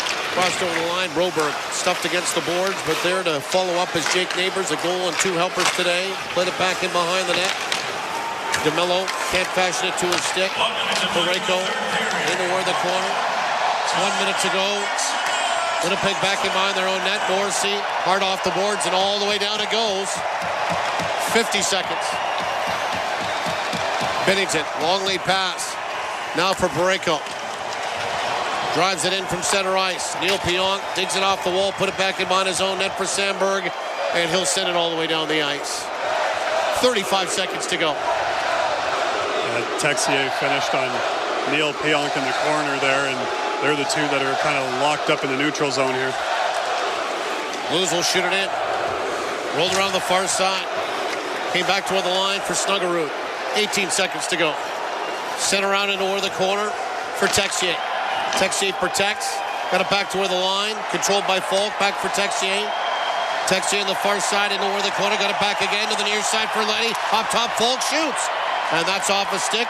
And that'll do it.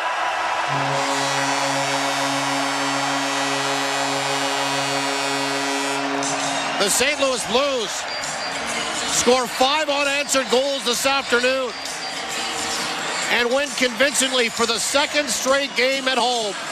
5-1 the final, and there will be a Game 6 back here in Missouri on Friday after Wednesday's Game 5 in Winnipeg. Yeah, Winnipeg, like we talked with Dylan Sandberg after the first intermission, liked their first period, but the game really changed in about an 8-minute span in that second period where it went from 1-1 to 4-1 real quick, and Winnipeg just couldn't find a way to stop that St. Louis momentum, but they'll have to find a way when the puck drops on Game 5. Final score again this afternoon. St. Louis 5, Winnipeg 1. This best of 7 first round Stanley Cup playoff series is tied at 2. Totals in the post-game show are coming up next. You're listening to Play Now. Winnipeg Jets playoff hockey on the radio home of the Jets. Power 97 and 680 CJOB. Keenan. Well, first of all, I played for Tom at University of Toronto, and then we developed a close relationship, and I would talk to him a lot about coaching.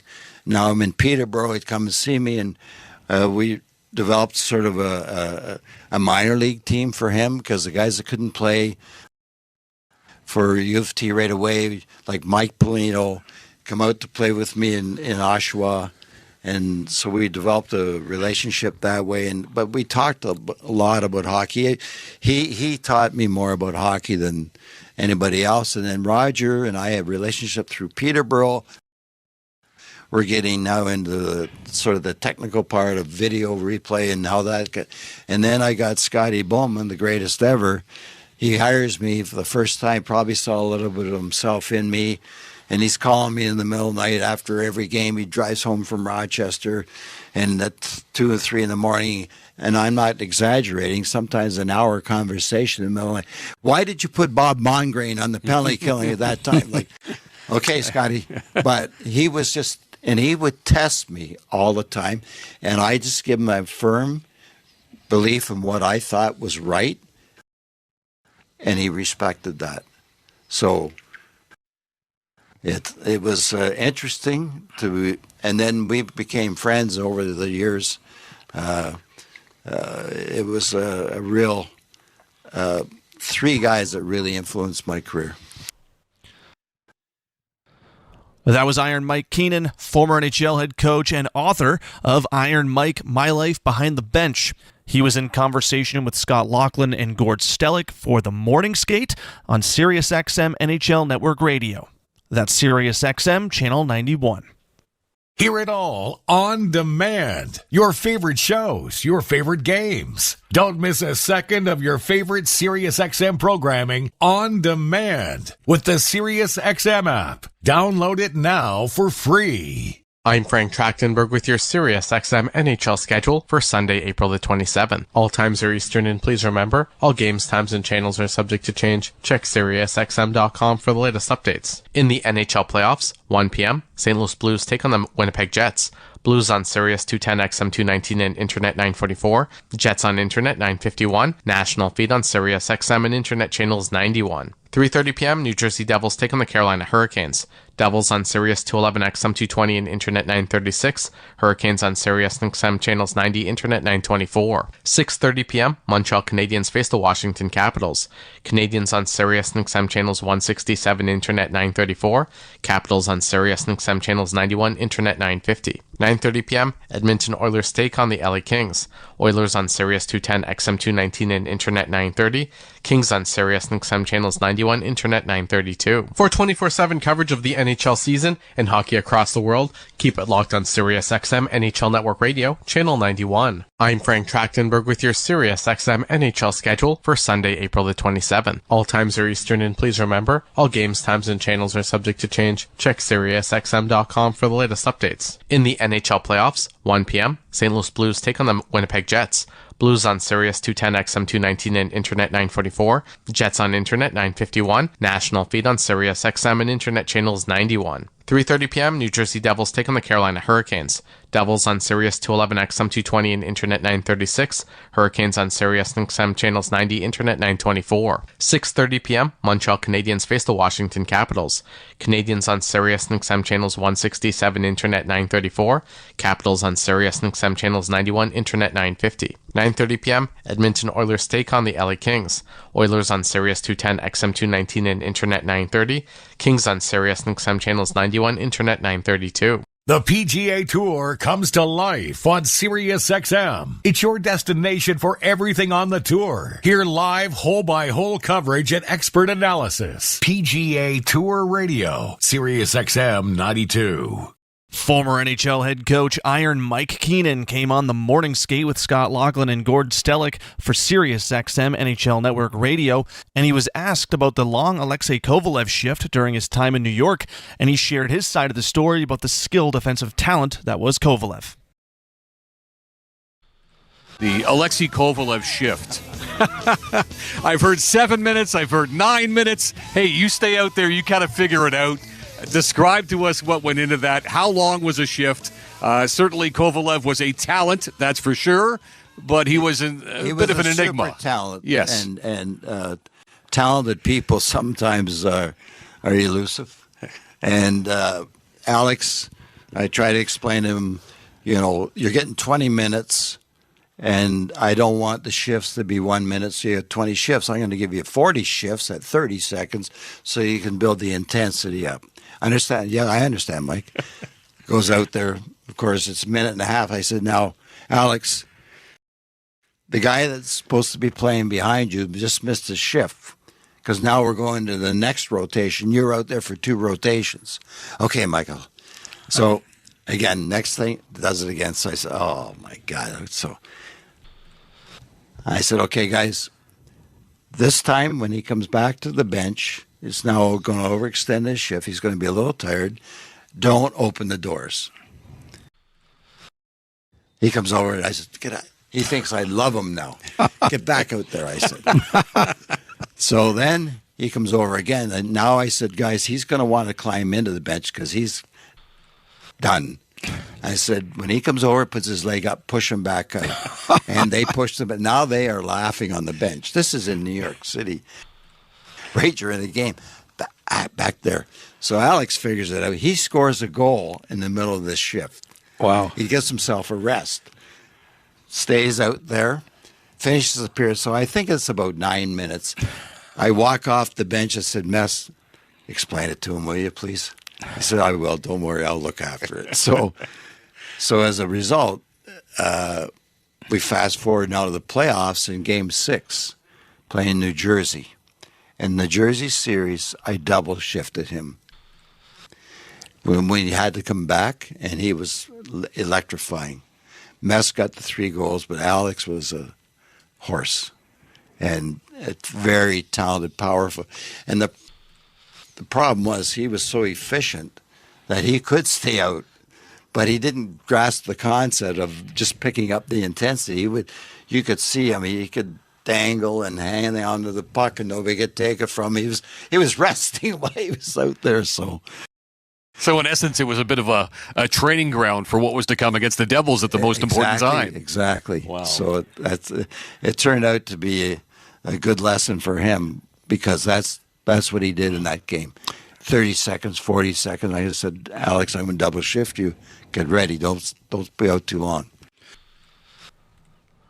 That was former NHL head coach Iron Mike Keenan in conversation with Gord Stellick and Scott Laughlin for the Morning Skate on SiriusXM NHL Network Radio. That's SiriusXM Channel 91.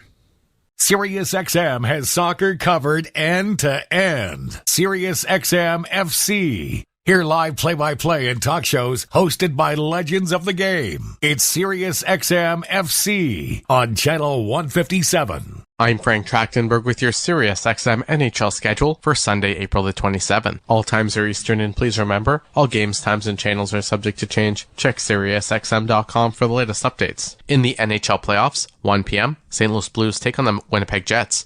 Blues on Sirius 210 XM 219 and Internet 944. Jets on Internet 951. National feed on Sirius XM and Internet channels 91. 3:30 p.m. New Jersey Devils take on the Carolina Hurricanes. Devils on Sirius 211 XM 220 and Internet 936. Hurricanes on Sirius XM channels 90, Internet 924. 6:30 p.m. Montreal Canadiens face the Washington Capitals.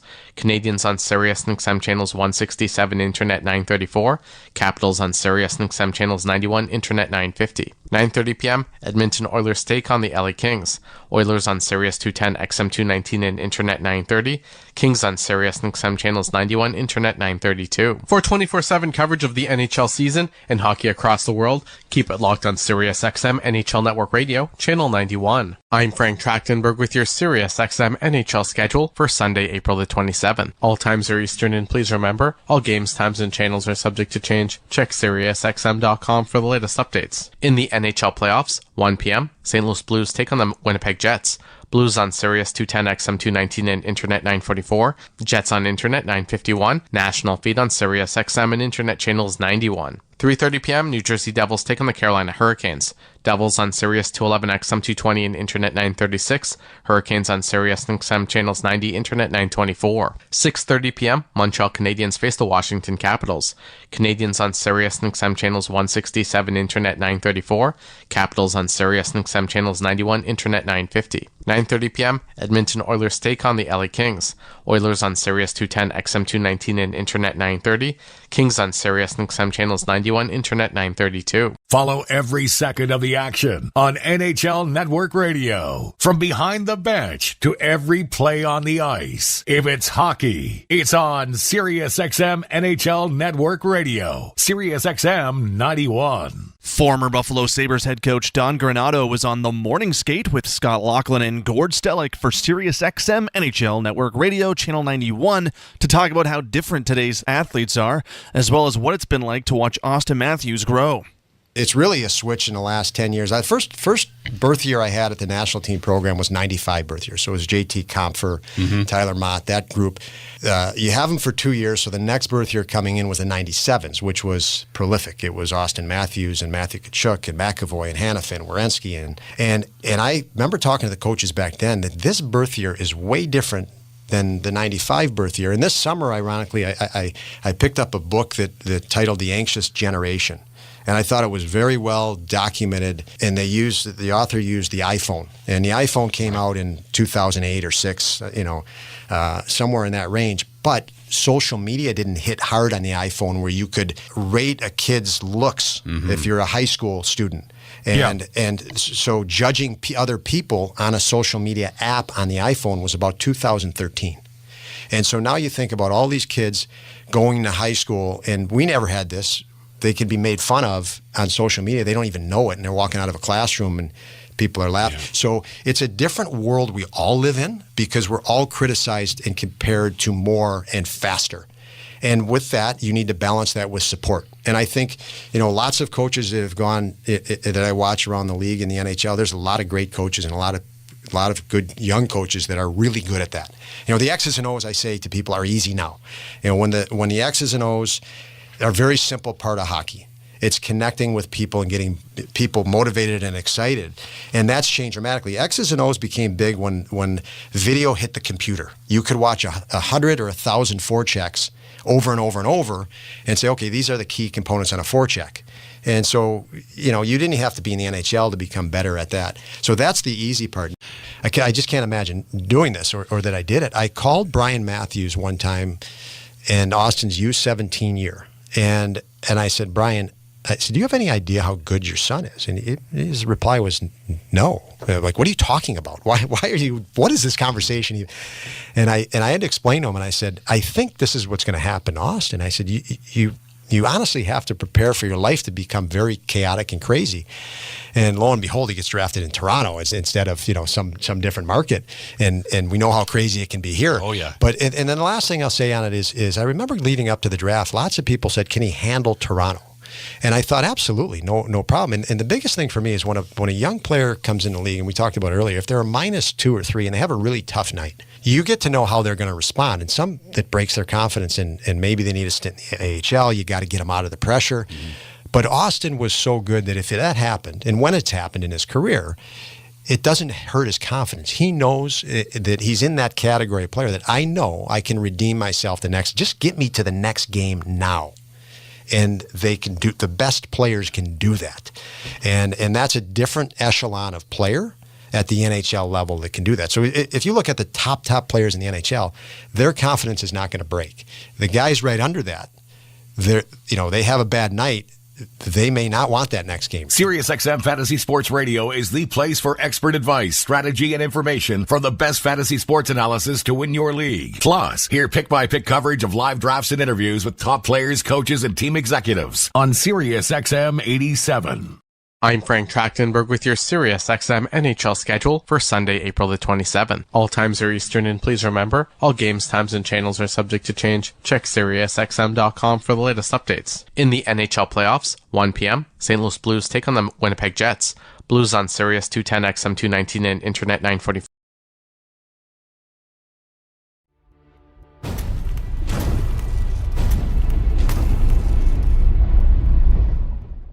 Hey sports fans, it's TSI Mike, and we're uniting fans worldwide with the NHL and NBA playoff action while supporting SickKids Hospital right here in Toronto. Click the live viewers link at torontosportsinsider.com and see where everyone is watching from. Where in the world are you watching from? Now's the time to show for you to let us know where you're watching from in that chat or by visiting our new live viewers website. Holy Mackinac! As we are passing 100,000 insiders on Toronto Sports Insider, the playoff pulse is a global force. Visit torontosportsinsider.com to see our live viewer map and where fans are cheering from right across the globe. While you're there, check out our awesome new website and fresh merch options. Let's keep growing this global community. Hurricanes. Devils on Sirius 211, XM 220, and Internet 936. Hurricanes on Sirius XM channels 90, Internet 924. 6:30 p.m. Montreal Canadiens face the Washington Capitals.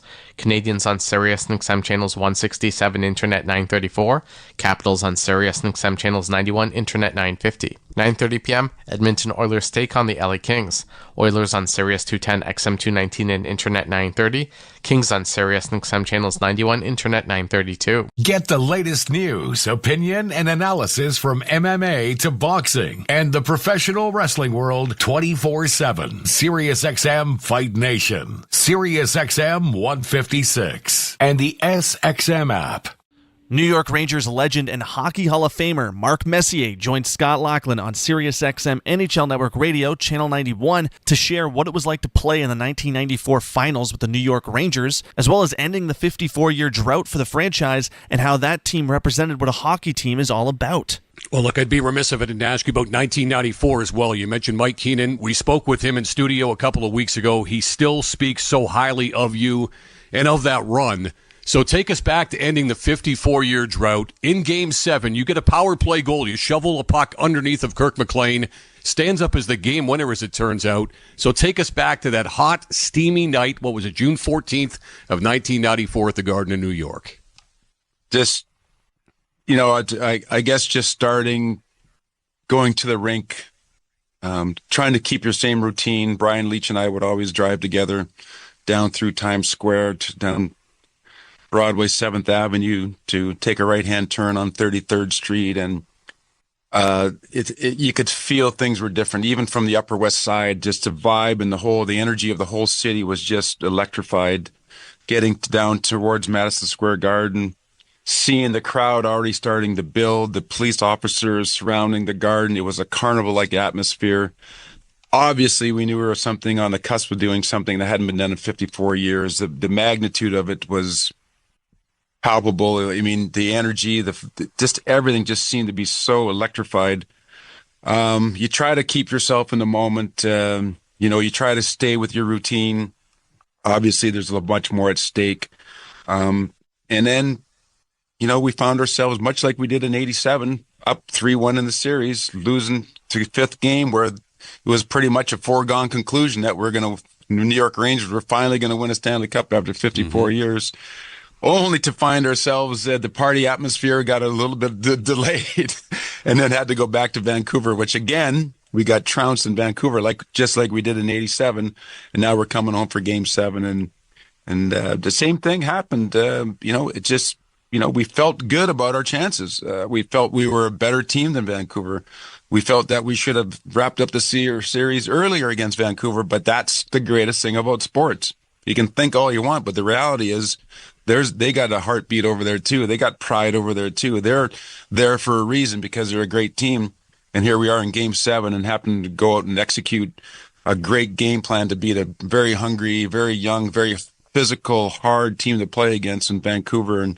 And luckily for us, we had a lot of experience. We had a dynamic, incredible amount of talent with Brian Leach and Sergei Zubov, Alex Kovalev, Adam Graves and Mike Richter and net, and then sprinkled in with some veterans, some hardened veterans with McTavish and Tikkanen and Steve Larmer and Noonan and Mateau and Jeff Bukaboom and Jay Wells and all the amazing players that banded together that year to create maybe not the most skilled team that's ever won a Stanley Cup, but if you look up the word team, they could put the 1994 Ranger team right there, and that year, that team epitomizes what a team is all about. Mad Dog Sports Radio has the best sports talk in the business, covering sports with a passion and knowledge you need. Mad Dog Sports Radio, Sirius XM 86, and the SXM app. I'm Frank Trachtenberg with your Sirius XM NHL schedule for Sunday, April the 27th. All times are Eastern, and please remember, all games, times, and channels are subject to change. Check SiriusXM.com for the latest updates. In the NHL playoffs, 1 p.m., St. Louis Blues take on the Winnipeg Jets. Blues on Sirius 210 XM 219 and Internet 944. Jets on Internet 951. National feed on Sirius XM and Internet channels 91. 3:30 p.m., New Jersey Devils take on the Carolina Hurricanes. Devils on Sirius 211 XM 220 and Internet 936. Hurricanes on Sirius XM channels 90, Internet 924. 6:30 p.m., Montreal Canadiens face the Washington Capitals. Canadiens on Sirius XM channels 167, Internet 934.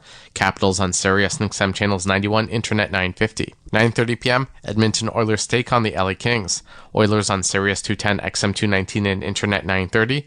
Kings on Sirius XM channels 91, Internet 932. For 24/7 coverage of the NHL season and hockey across the world, keep it locked on Sirius XM NHL Network Radio, channel 91. I'm Frank Trachtenberg with your Sirius XM NHL schedule for Sunday, April the 27th. All times are Eastern, and please remember, all games, times, and channels are subject to change. Check SiriusXM.com for the latest updates. In the NHL playoffs, 1 p.m., St. Louis Blues take on the Winnipeg Jets. Blues on Sirius 210 XM 219 and Internet 944. Jets on Internet 951. National feed on Sirius XM and Internet channels 91. 3:30 p.m., New Jersey Devils take on the Carolina Hurricanes.